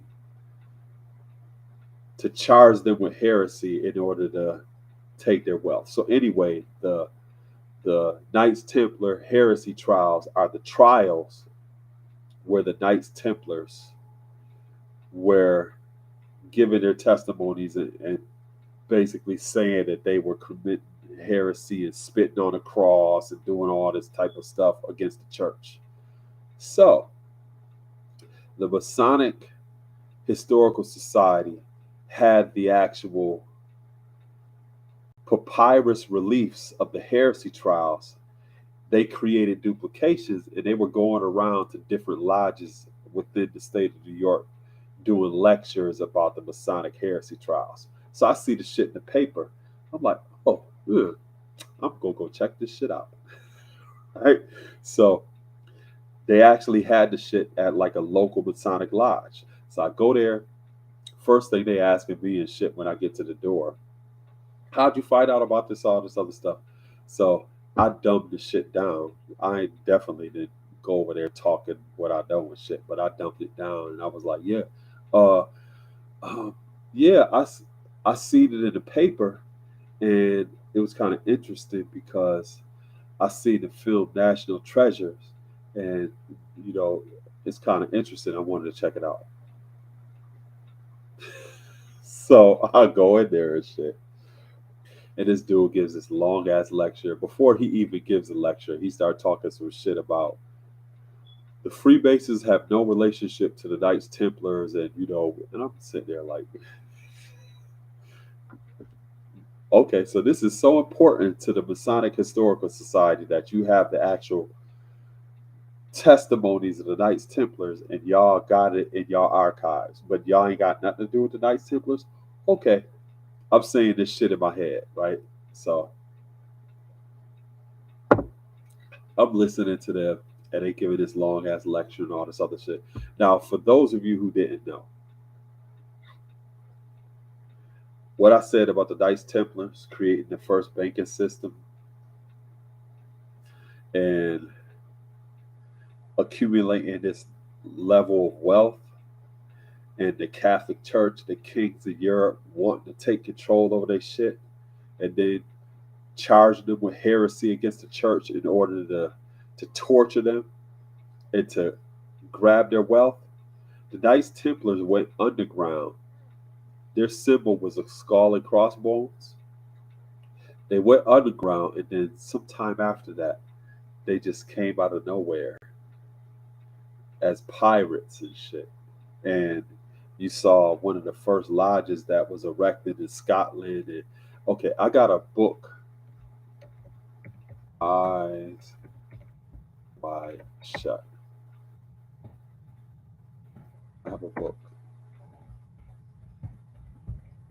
Okay, I have a book. It's called Eyes Wide Shut, and my pen name is Esquinaya, but it's called Eyes Wide Shut: The Science of Secret Societies. I go all into the history of the Knights Templars and the Freemasons and the relationship and all the other stuff, right? So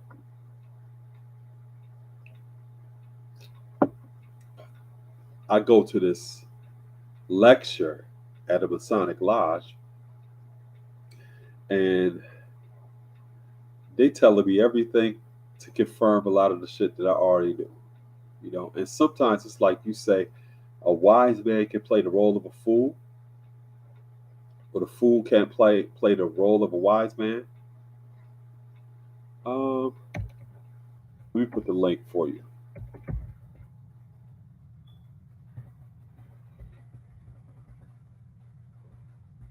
Damn, I'm on here for a while. I've been on here for damn 2 hours. Shit, I don't be trying to be on here that long. Okay, there. That's the link. If you go to that link, uh,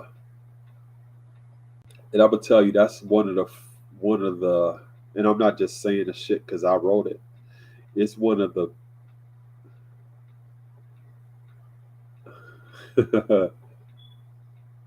yeah. Um, I'm not just saying the shit because I wrote it, but it's one of the best books if you really want to get insight into like secret societies and how they operate as special interest groups.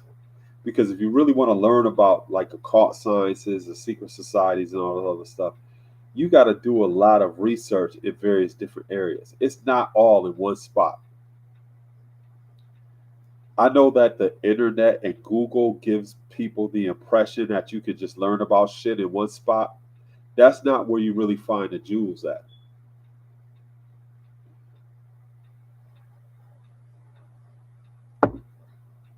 You got to find the jewels in books that was written in the 1800s and shit, in libraries that you got to check out.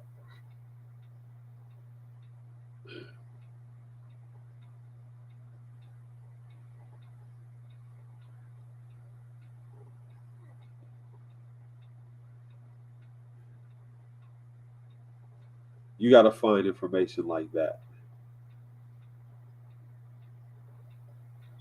because a lot of times people won't just tell you the shit straight out. Okay, let me tell y'all this because I'm in the talking mode right now. All right, now one of the common things that you may hear about Freemasons and secret societies is they say we don't talk about politics and religion or whatever in the lodge, and that's not nothing that we discuss,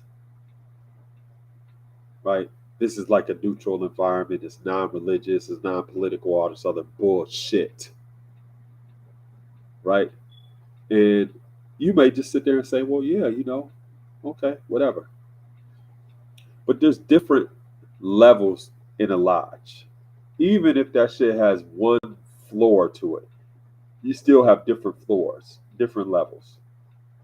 Now, the top level, where they actually hold rituals and where they raise different people to become members of the lodge, that's considered the sanctum sanctorum. That's considered the sanctity. That is the place where it's all just ritual. They ain't talk about nothing else except for what is specific to the lodge. Now in the basement where they be having fucking ham sandwiches and shit and motherfuckers sitting around talking, they talk about anything in the basement. So if a person was to say, yo, we don't discuss that in the lodge, they're kind of telling it. This shit is a half truth. Yeah, when they are actually raising somebody, and they are having an actual process where somebody's being brought in and they're doing business. That's all they're dealing with. It's business. But when they kicking it and shit, and they in the rooms where it ain't ceremonial and shit like that, they talk about any goddamn thing. They make deals with each other. They hook each other up. They do all of that shit in that room. But when they're in the other room, no, it's all based upon ceremony and ritual and procedure and policy and shit. So when they tell you they're not speaking about certain things or whatever, it's not about having advantages in society and all this other shit. They're kind of telling the truth, but in that other room, no, that's some bullshit.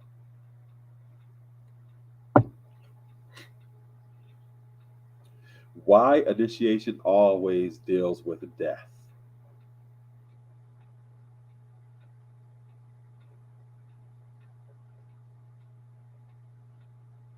Because death is the confidant of life. I'm gonna put that in the chat so y'all can read this shit.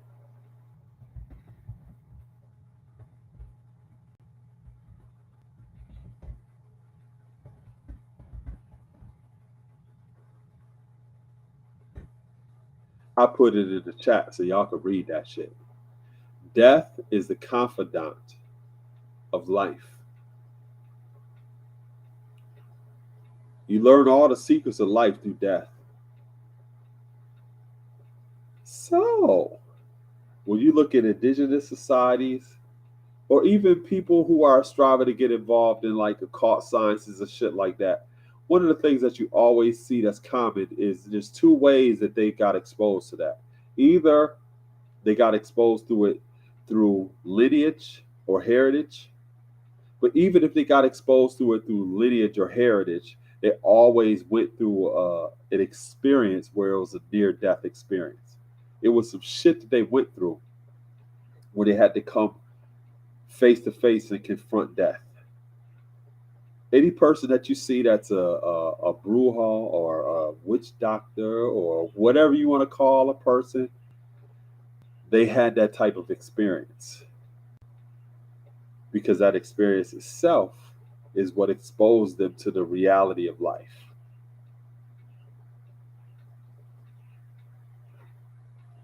So in rituals or ceremonies, if you really want to expose a person to another realm or open the door, there has to be some element of death. Usually you have like skulls represented.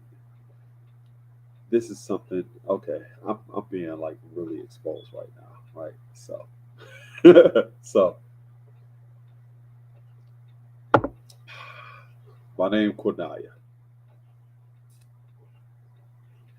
Quinaya comes from the name Quanta. Quanta is the last Quahati or Comanche chief. He was the person that actually founded the Native American church, and he was a shaman. So Quana or Quinaya is one of my attributes or names that represents my journey into shamanism, or a lot of the things that I'm sharing with y'all tonight. So I've experienced a lot of things, and I'm speaking from experience, right? So one of the things that I've done is a process known as recapitulation, or recapitulation. One of the things that you've probably heard before is how people who are near death have a experience where their life flashes before their eyes, and they're able to recount events and experiences that they've gone through throughout their life. Where at that when they're at that brink of death, that's something that's oftentimes spoken about people who are on their deathbed, that they visualize their life is flashing before them like a movie. You can actually evoke that experience, right? So uh, there's a technique called recapitulation, and I'm being a little vulnerable with y'all, but so I went out into a forest, and I created like a shallow grave, and I buried myself in a shallow grave, and I simulated death by being in that space for a certain amount of time in order to evoke that experience of recapitulation, or seeing my life flashing before me. This is also symbolic to Hiram Abiff, who was a master builder of Freemasonry, who was buried in a shallow grave, who was eventually raised after being buried in that shallow grave. And that's the process that initiates go through who become Freemasons, right? They go through that process of being simulated, of being buried in a shallow grave, and being raised to the perpendicular of life, right? So in indigenous traditions, that's also something. It's not astral projection, G. It's literally like you're being buried. So I'm not telling y'all to do this shit, but I'm just giving y'all some information so that y'all can research it. So I created a shallow grave out in the forest, so I wasn't around anybody or obstructed, and created a shallow grave, buried myself, and I slept there. And it being there for a certain amount of time, over 24 hours, I invoked what is known as recapitulation. I invoked the near death experience,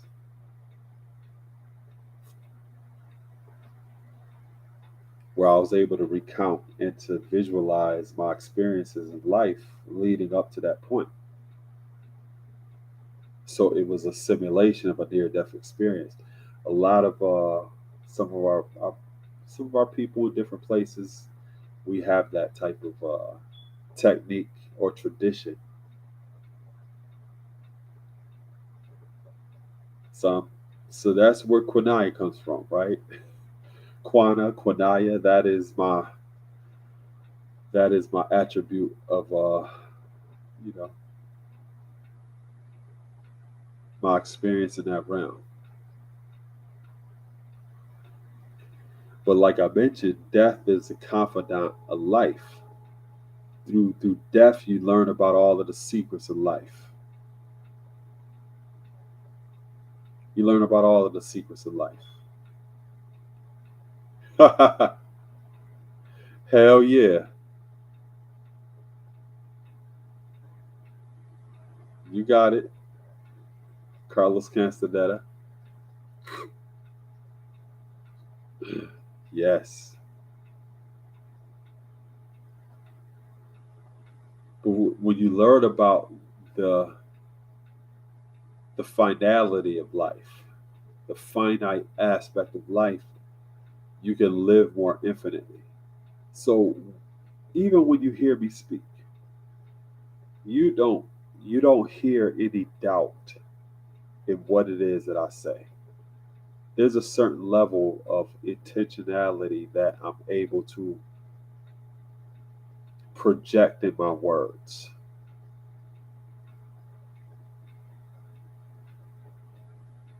You can literally hear that and feel that. That there's a level of surety for the space that I speak from.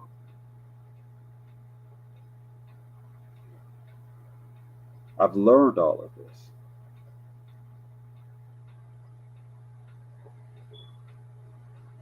But even though I speak from this place, I always encourage people to do their own research, to learn things on their own, and to apply it for themselves. But I would say, out of all of the stuff that I'm sharing tonight, I caution you to not approach studying any of this type of stuff from a casual tourist perspective. Don't casually be interested or just curious about certain things. You have to really be serious about studying different things. I remember years ago when I first started, and this is my experience. Years ago when I first started studying Satanism, this is when I was like my early. This was this is over 20 years ago. I was studying Satanism, and when you study Satanism, a lot of the incantations for the rituals that you study in Satanism are written in Latin, and I didn't know Latin, right? So I'm studying this and I'm reading it, and there's words that I'm learning and I'm striving to pronounce for the first time, right? So I'm studying a specific ritual of power, and it's written in Latin, and I'm reading it and I'm striving to pronounce it. Yo, as I'm pronouncing the actual words, I had the experience. It literally felt like I was shocked by electricity.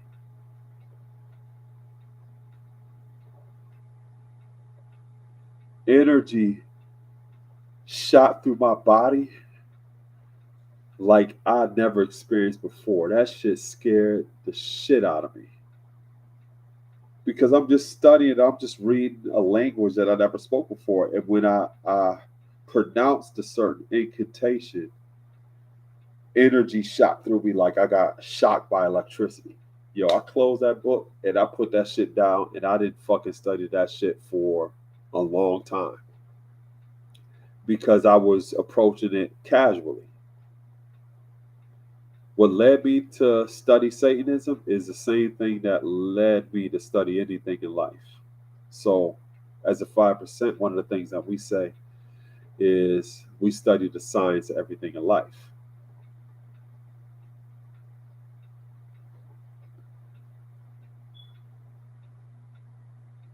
So, I was studying the science of everything in life to see what other people are into and stuff. But that I was casual with it. I wasn't really prepared. I didn't read a lot of the warnings or cautions of approaching studying different things that may have been outside of my realm. And I learned real quick.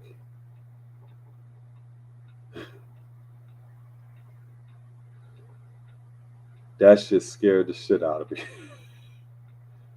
Because I'm just reading words, and when I pronounce certain words, I felt like I got shocked. Literally. Hell yeah. I was like, it felt like I got shocked with fucking energy. I was like, oh shit. Y'all shut that joint. And it took me some years to get myself gathered to approach studying things like that again, you know? So anything that I study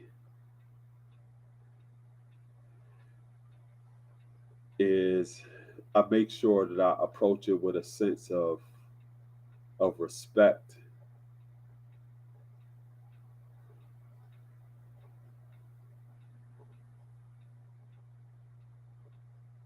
How do I think that it happened?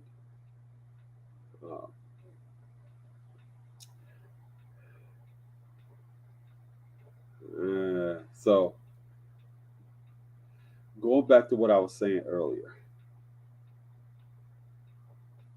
Okay, let's look in the Bible in Genesis.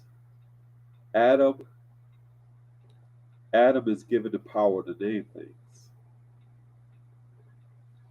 While Adam is given the power of name to name things, the names that are associated with what he identifies, Adam is also given dominion or governance.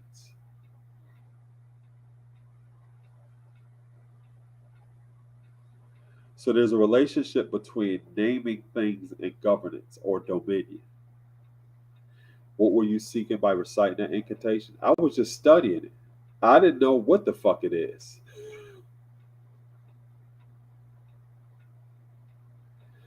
No, you don't have to be afraid. It's like I'm not telling y'all this shit to be afraid and scared and shit like that. I'm just telling y'all that you have to approach learning things respectfully.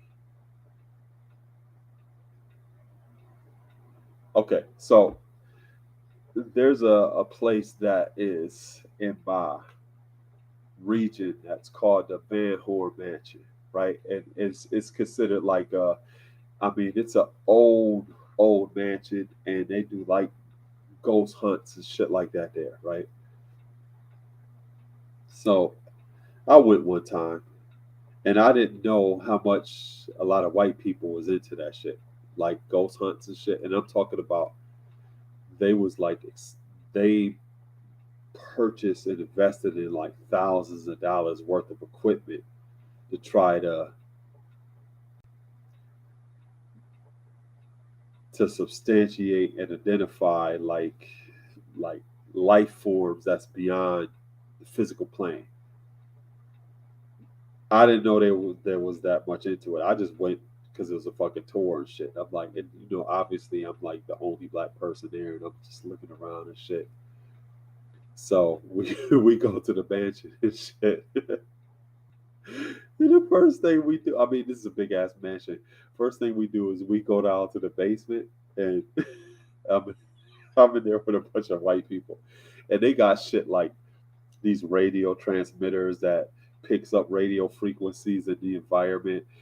This other motherfucker over here got this kind of device that tracks like heat signatures in the environment, and it can literally tell where there's a difference in temperature in the environment, and they doing all that kind of shit, right?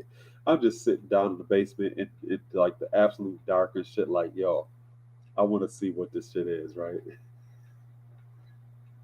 These motherfuckers ain't got no respect. They like walking around in the fucking, it's a big ass, dark ass basement. These motherfuckers, it's not all of us. Like some of us is sitting there, like just like looking around, like waiting to see what's gonna happen and shit. Some of these motherfuckers is like they walking around in there. If you are here, show yourself. Give us a sign if you are here and shit. I'm like, these motherfuckers ain't got no respect. But this shit goes back to like the 1800s and shit. So in my mind, I'm sitting there thinking like, yo, if they looking for ghosts and shit and they black, I ain't got shit to worry about because these is my motherfucking people. and they ain't got shit to do with me, right? So we're going all around in this big ass mansion. It's fucking pitch dark, and they're trying to look for signs of like the supernatural and shit like that. And they've invested like thousands of dollars. One of the dudes got like this device. It's like a radio frequency device that scans different radio signals, and whenever it picks up like a signal that's so called off the grid, it'll it will automatically play back the frequency in reverse. So imagine like somebody with like this radio frequency, and it's like a sound like it's scanning a bunch of like radio signals, like, and then all of a sudden it's like it just start playing some shit backwards, like a radio frequency that it picked up on. That's not like it's a frequency that's off the grid and shit. So we in the attic and shit, motherfuckers is doing that.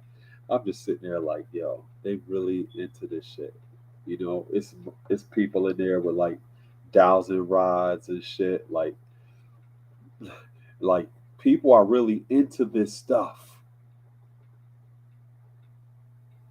People are really into this. And I think that's what people need to understand. Like there's people that's into some different type of stuff.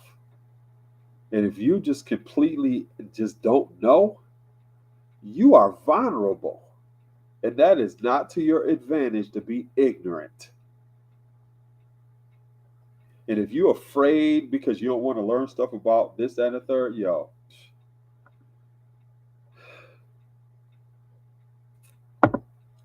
That's why when I see certain stuff and certain deaths happen on a certain day, certain movies are released on a certain day, that shit don't surprise me. I know why people are doing shit like that. Some people, which even the ancients understood, there are certain times, days, scents that you could use, sounds, all of these various different things that can maximize the manifestation of a determined idea.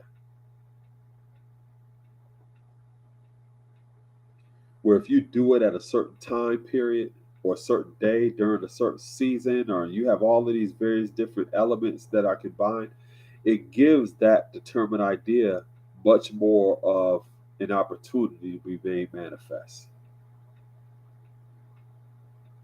Black magic is a black man science. Whatever the enemy tells you to stay away from, run to it. I would say run to it, G. I would say walk to it and look around while you walk into it.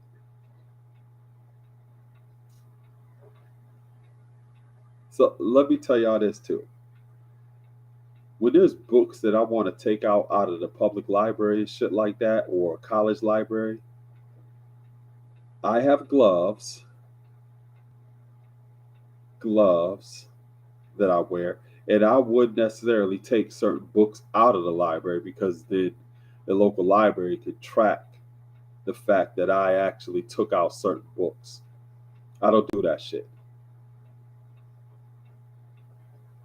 I'm telling y'all some stuff. I will wear gloves and I will take out certain books and I will go to a whole different area in the library or whatever, and I do my research the way that I need to do the research. And there is no way of tracking the fact that I was studying some of that information. And I definitely didn't take that shit out. So that's connected to my fucking library membership card. No, I don't do that.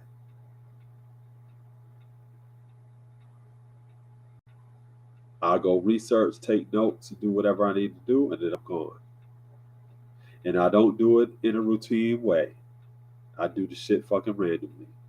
So that you can't track that, oh, he comes in here every Thursday at 4 o'clock and he's here for 2 hours. No, I don't do that shit.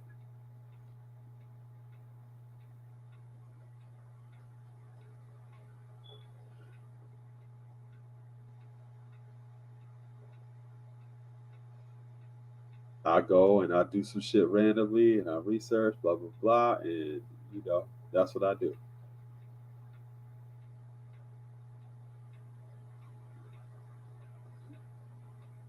But when you start seeing a lot of the stuff that people are into,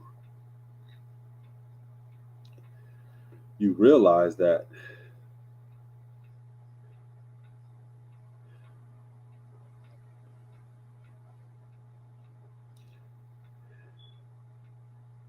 it's not something that should scare you, but it should be something that makes you much more aware that people could be that diabolical and they could be into things that you would never consider even thinking about doing. But they see these acts as a pathway for their longevity or their success.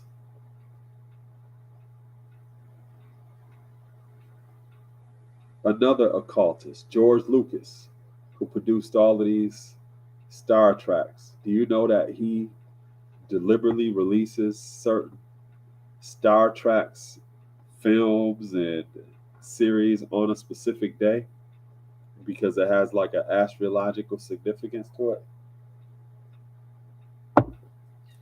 That's George Lucas.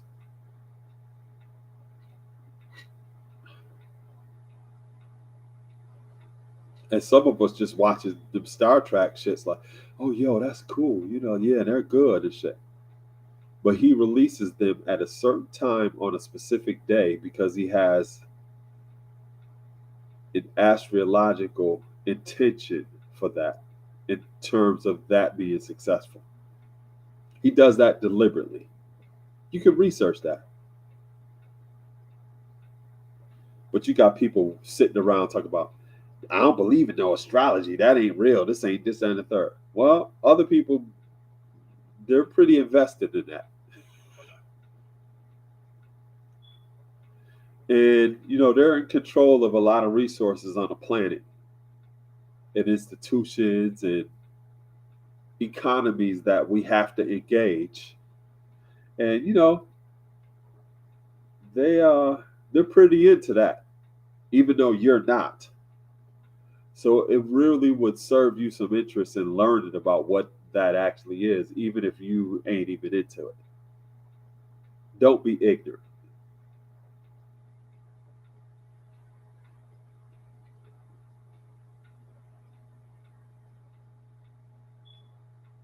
Oh yeah, if you haven't seen like the new Obi-Wan Kenobi series,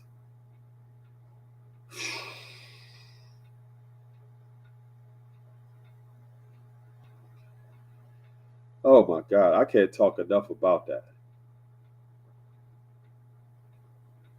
The new Obi-Wan Kenobi series,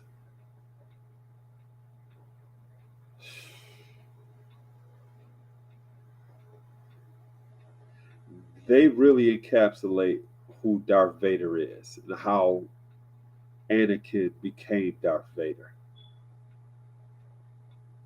That is some high science. That and the man that fell to Earth.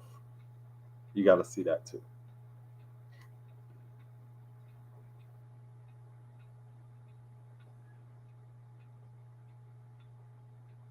Yeah, and I know I'm being very yeah, I heard of him. I heard of him, Todd.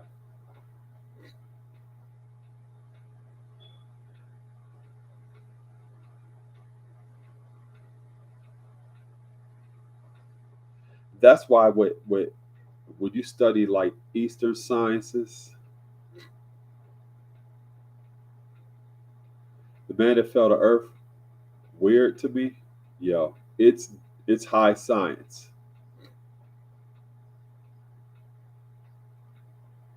What two shows are you talking about, Barton?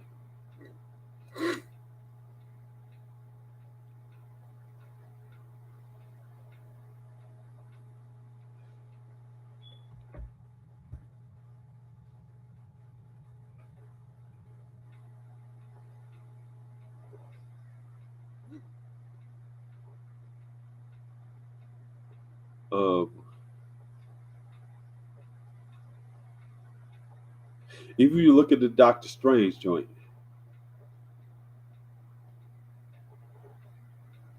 oh man, that fell to Earth in Obi-Wan.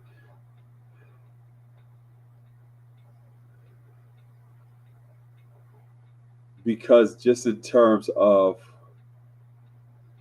what people are open to at this time, the man that fell to Earth and Obi-Wan Kenobi. Listen to what I'm about to tell y'all. The man that fell to Earth in the Obi-Wan Kenobi series is no different than the track that Beyonce just dropped in Drake's album. They both represent frequencies that people can resonate with right at this time.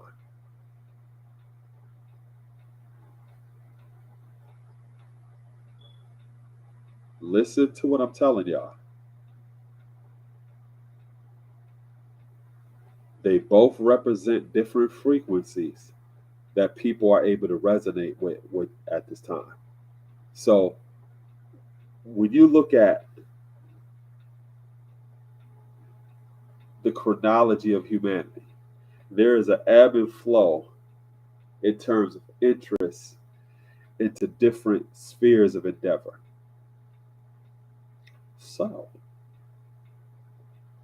when you look at, and those spheres of endeavor represent different generations. So when you look at different generations of humanity, each generation is exposed to a different level of interest or curiosity of a different sphere. So you think about the 1920s and 30s. If you look at the United States of America, you see interest in the occult during that particular time period. You also see the rise of movements such as the Moorish Science Temple, the UNIA under Marcus Garvey. You see the Nation of Islam. You see that happen in the 1930s, 20s. That is a ebb. Then you see it flow, and then you see it ebb again in the 1960s. Where you start seeing another interest into those particular areas. Yes. Yes. Doctor Strange. I'm glad that y'all arrived there on your own. So I didn't just have to tell y'all straight up. So the Doctor Strange shows you elements of the Abramelin, the book of the Abramelin, that was used in order to conjure and control demons. That's what the book is actually for. In Doctor Strange, they showed you how he went to a different dimension and he was able to actually control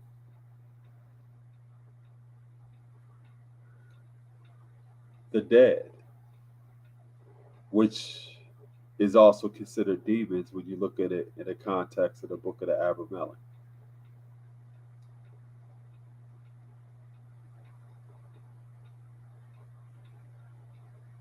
Yes.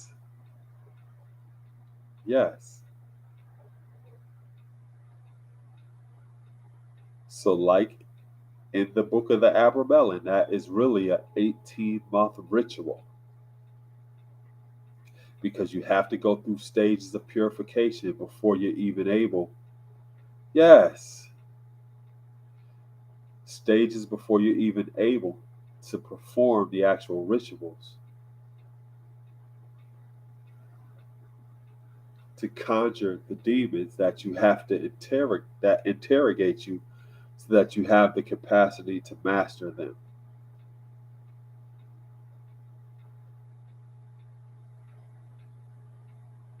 If you look at the film about Doctor Strange, his mentor was telling him, you shouldn't do that. You ain't got the experience, the power, everything else. He did it any damn way.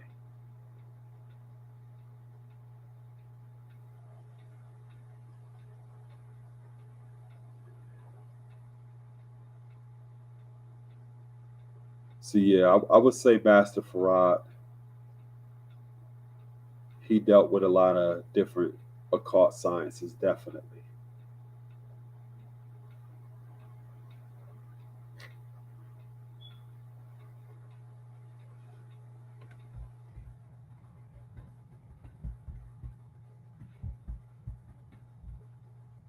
Yeah.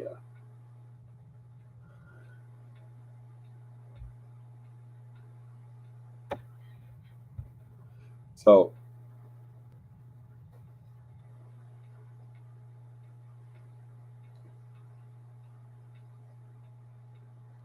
so in the chat, I put Book of Abramelin.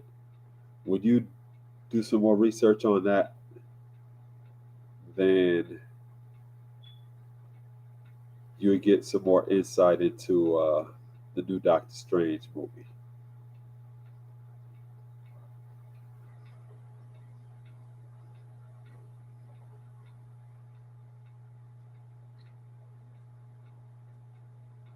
Because the person that wrote that film, they definitely dealt with occult science.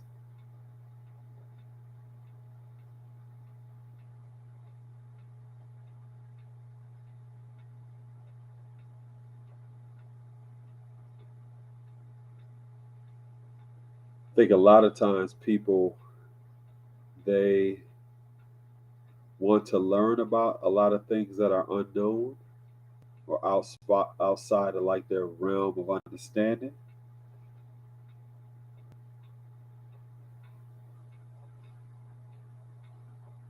Sometimes in indigenous societies as well as occult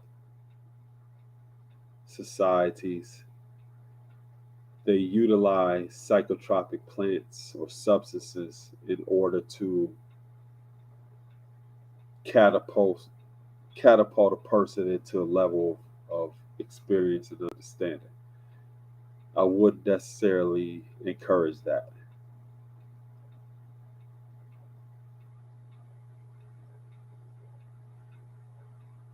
I wouldn't encourage that. You know what I'm saying? Because in a traditional sense, it's more of a controlled environment, and there are specific procedures and processes that allows a person to experience other states of consciousness or open different doors of reality. But especially here in the West, a lot of that, especially psychotropic substances and stuff, are used recreationally, and people are casual playing around with shit. You know, people want to just go to South America and fucking drink some ayahuasca tea and shit because the shit sounds cool. They see it on YouTube. You don't do shit like that.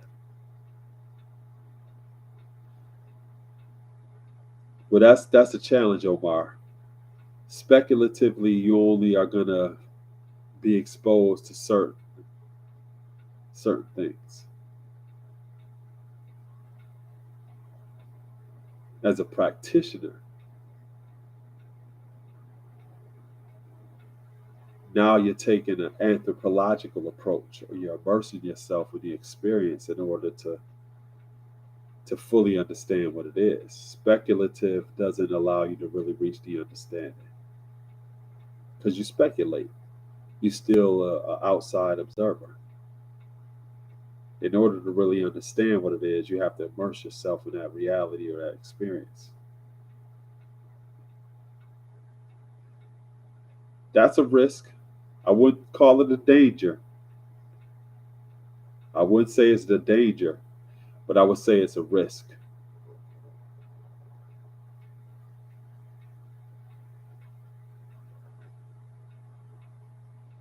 you're not supposed to casually play with even reading certain stuff.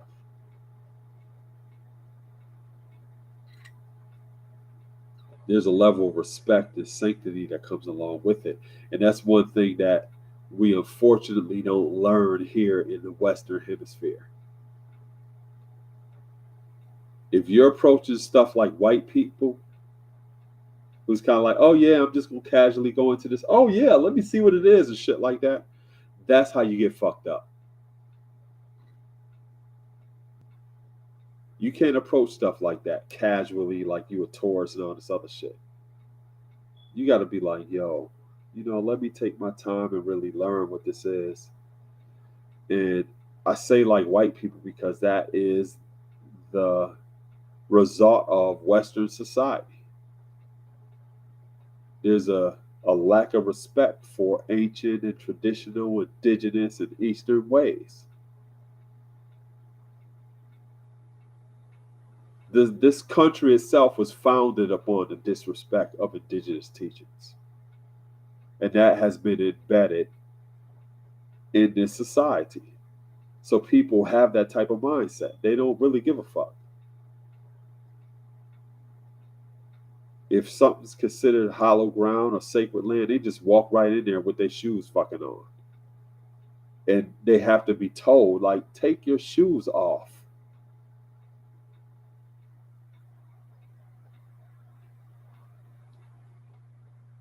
Or if you're in an environment and you know you're not supposed to be talking and all this other shit, shut the fuck up.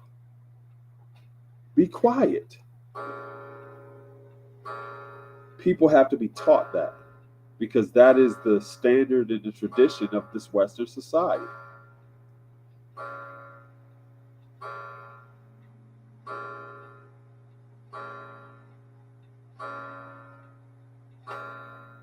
It's very casual.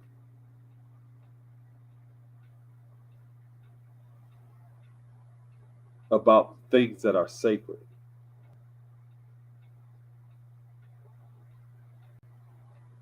Even if this, like, for example, the stuff that I'm talking about, and I'm telling y'all about, like the Abramelin and magical squares or whatever, this and the third. If you were to go online and to do research and stuff like that, and you look at white people talking about this, they talk about it just like it's going to fucking Trader Joe's buying a sandwich or some shit. Yeah, yeah, it's like this, and yeah, cheers. Yep, and this, and the third. No sacredness, no respect, no cautionary tales about, yo, listen, when you learned about this, when you're doing this and this and the third, you don't really get a sense of that kind of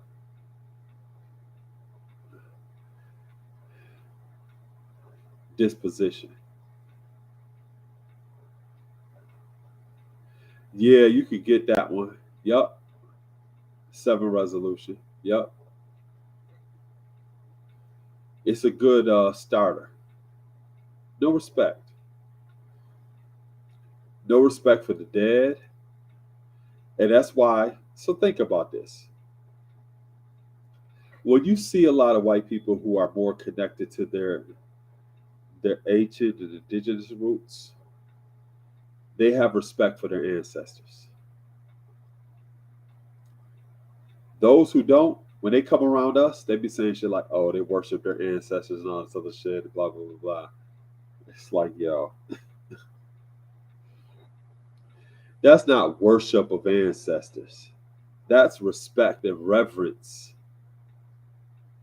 for ancestors. Those who've actually sacrificed their lives for us to literally be here because we're a composite of them. A part of them is in us. So us respecting and honoring them is really honoring and respecting us as well as our future generations.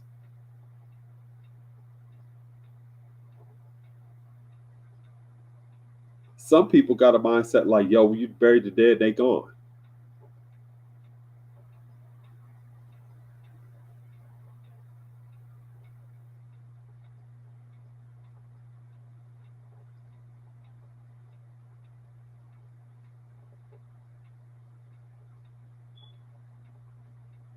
My older passed in 1995. She still lives in me in terms of her principles and the values and the things that she taught. I don't worship her, but I honor what she shared while she was here in this form.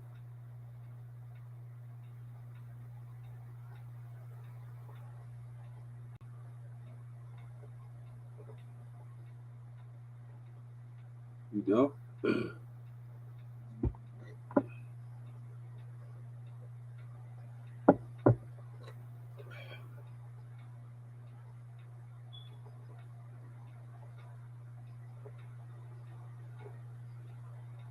we got to be very respectful of the things that we strive to learn,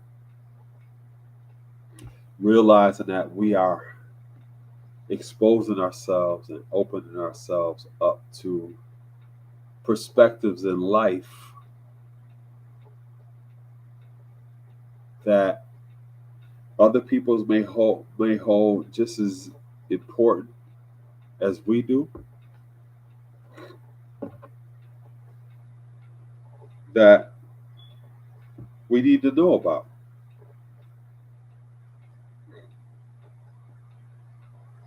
Because the less we know,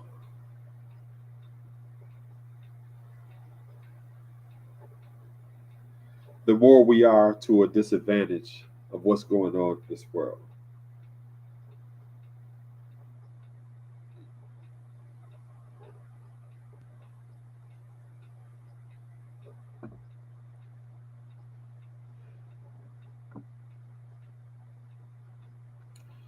So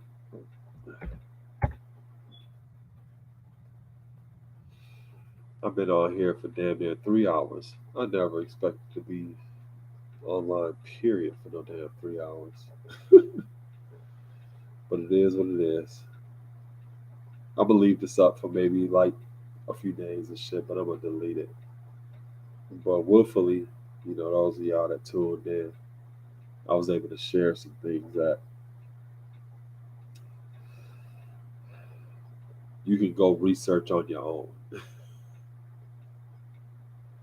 Don't just take my word for it and just, yeah, it sounds true because he do got some intentionality behind what he's saying. Nah, fuck that.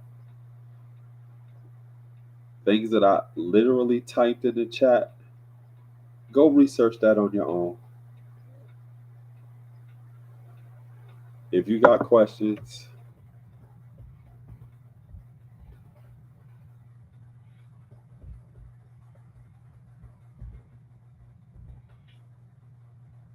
I put my email in the chat.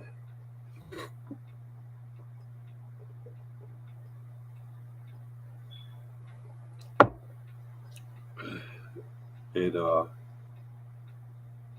got some questions or whatever, just reach out to me.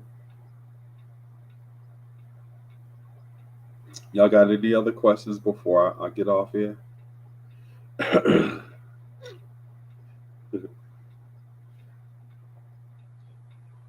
Yeah, Shopborn, I'm feeling nice right now.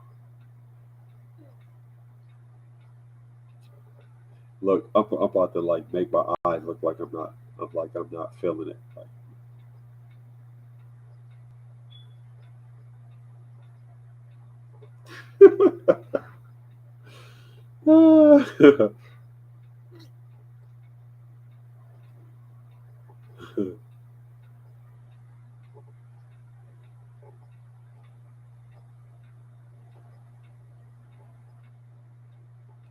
but yeah, learn about different things, y'all. Take your time.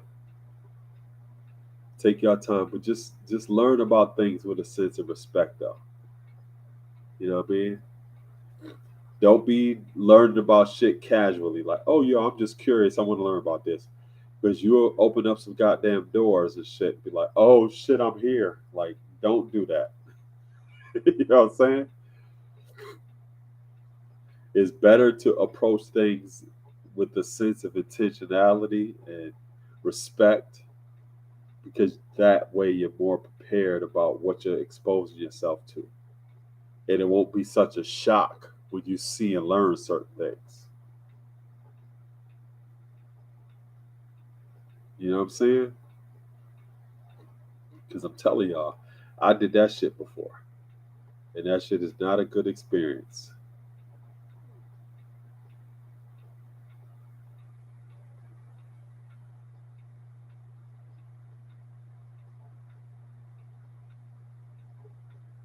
What I think about CERN, I think that the fact that the public knows about it now is your indicator that this shit was going on years before you even were exposed to it. By the time information like that hits the public, it already means that there was at least a generations of research and experimentation being done on a project like that before we even got news of it. All that is getting the public acclimated to some shit that they already did, things that they already know, as well as taking the pulse of the public to see how they feel about them possibly revealing more information about their research at a later date. That's all that shit is. Stuff like that is not new to any of us. We know motherfuckers been doing research like that already for years. Now that the 85% get an opportunity to know about it, it's like, oh, okay, I see what they doing now. It's kind of like a motherfucker walking into a room and just announcing to everybody that now they got a girlfriend or a boyfriend. They trying to read the fucking rule. They already been in that relationship. But now they just want to see how other people feel about the shit. It's the exact same thing with any kind of news that you see publicly. If it hits the public, that shit been done a generation ago. That's a rule of thumb.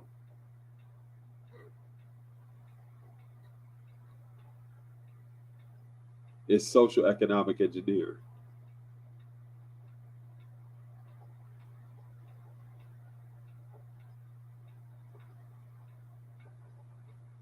It's like somebody asked me maybe weeks ago about the Johnny Depp trial, and do I think that the decision that the judge made is going to impact women coming forward about similar incidences of domestic violence and the third, blah, blah, blah. I said,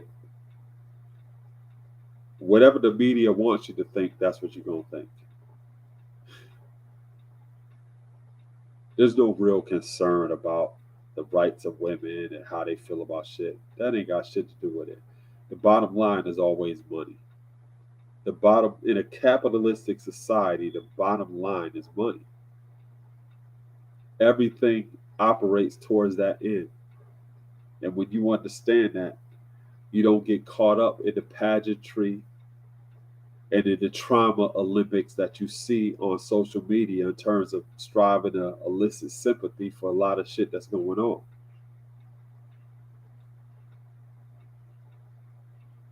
Listen to what I'm saying. A lot of stuff is being shown and promoted just based upon its capacity to drive traffic. And its capacity to drive traffic is also for the purpose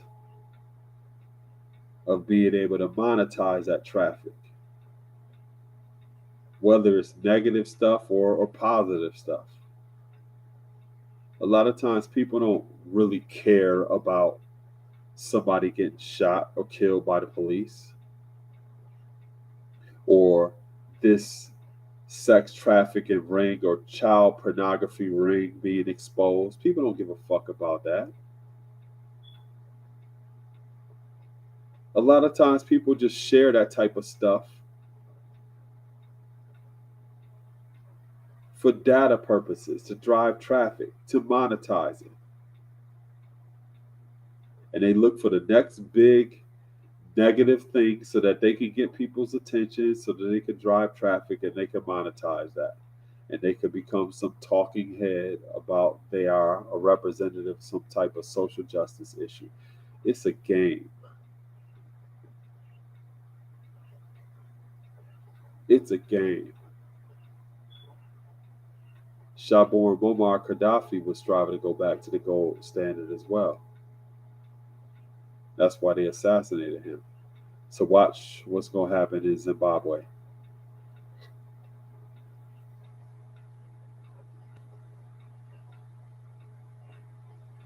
Denzel once famously said, and that's my Capricorn comrade. Denzel said, if you don't watch the news, you're uninformed. But if you do watch the news, you're misinformed. So what are you going to do?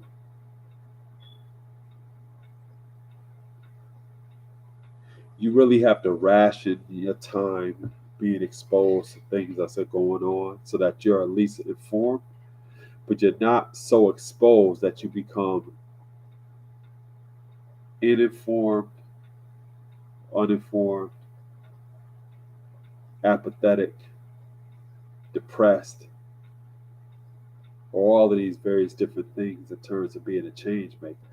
You got to expose yourself to the degree where you can actually put more time and effort into thinking about solutions or things that you're doing in order to address what it is that you recognize as a legitimate problem.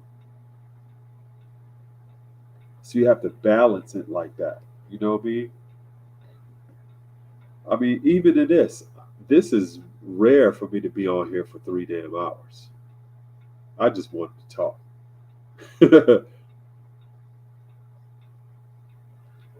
But even with me, you see, every now and then I may share a video, a few minutes or something, if it's something I wanted to share.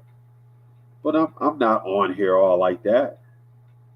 There's a lot of things that I do in just real time that are significant that I'm not sitting there documenting every second.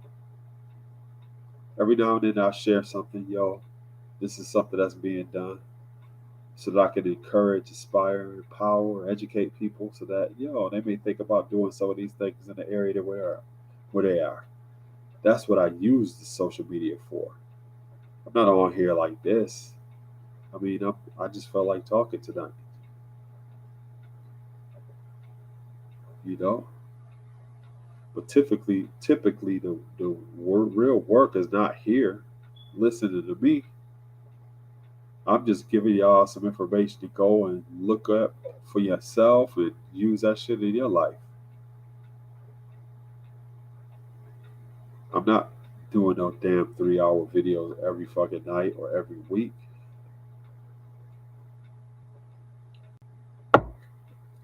I got some wine, I got some time, and I want to talk tonight.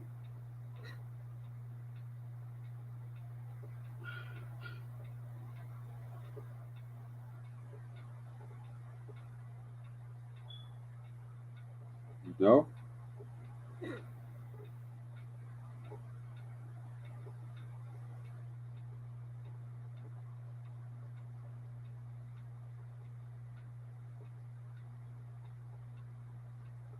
Well, I'm gonna wrap it up. And like I said, I'm gonna delete this shit in like a few hours. I'll leave it up on YouTube for a minute. I don't know how long it will. I don't know. Whatever. But I appreciate y'all tuning in. If y'all want to support my Atlanta School for Gifted Youngsters, I just put it in the chat. Um, and if you want to support it, go look first. Don't just be going there like, yo, I just want to support him because he sound good as shit. Don't do that shit. I don't want no fucking sympathy support. No, don't do that shit. Look what I'm doing. Examine it for yourself. See how legitimate it is so that you're comfortable enough for you to support the things that I'm doing. Because there's a lot of fucking charlatans and bullshitters out here using platforms to get people to support them. And I ain't down with that shit at all. Yeah, I got a telescope. If you want to support the stuff that I'm doing, especially with my Atlantis School renovation project, look at what I'm doing.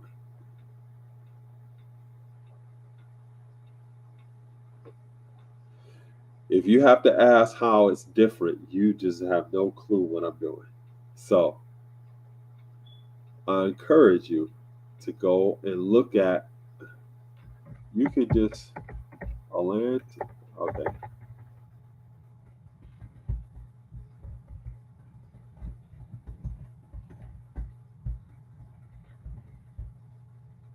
Okay. So CB, this Google Atlantis School for Gifted Youngsters. You can also go on Facebook or on Instagram. On Instagram, let me see. Okay.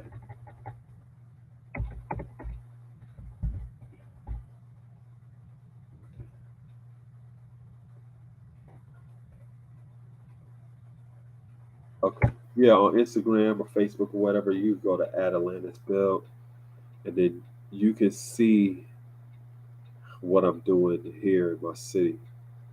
My background is early childhood education, so I'm creating an early childhood learning center and after school program for youth in my city.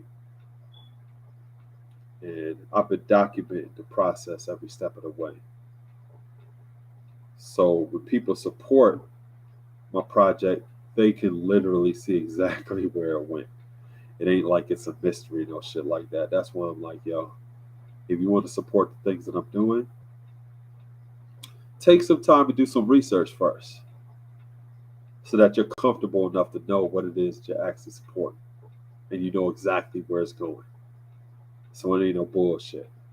Because there's a lot of people that's out there doing that. So I appreciate y'all tuning in. And like I said, I'm gonna leave this up for a little bit. I'm deleting the shit off Facebook, but I'll probably leave it up for a bit on YouTube or whatever. But y'all have a good night, and I appreciate y'all tuning in. Peace.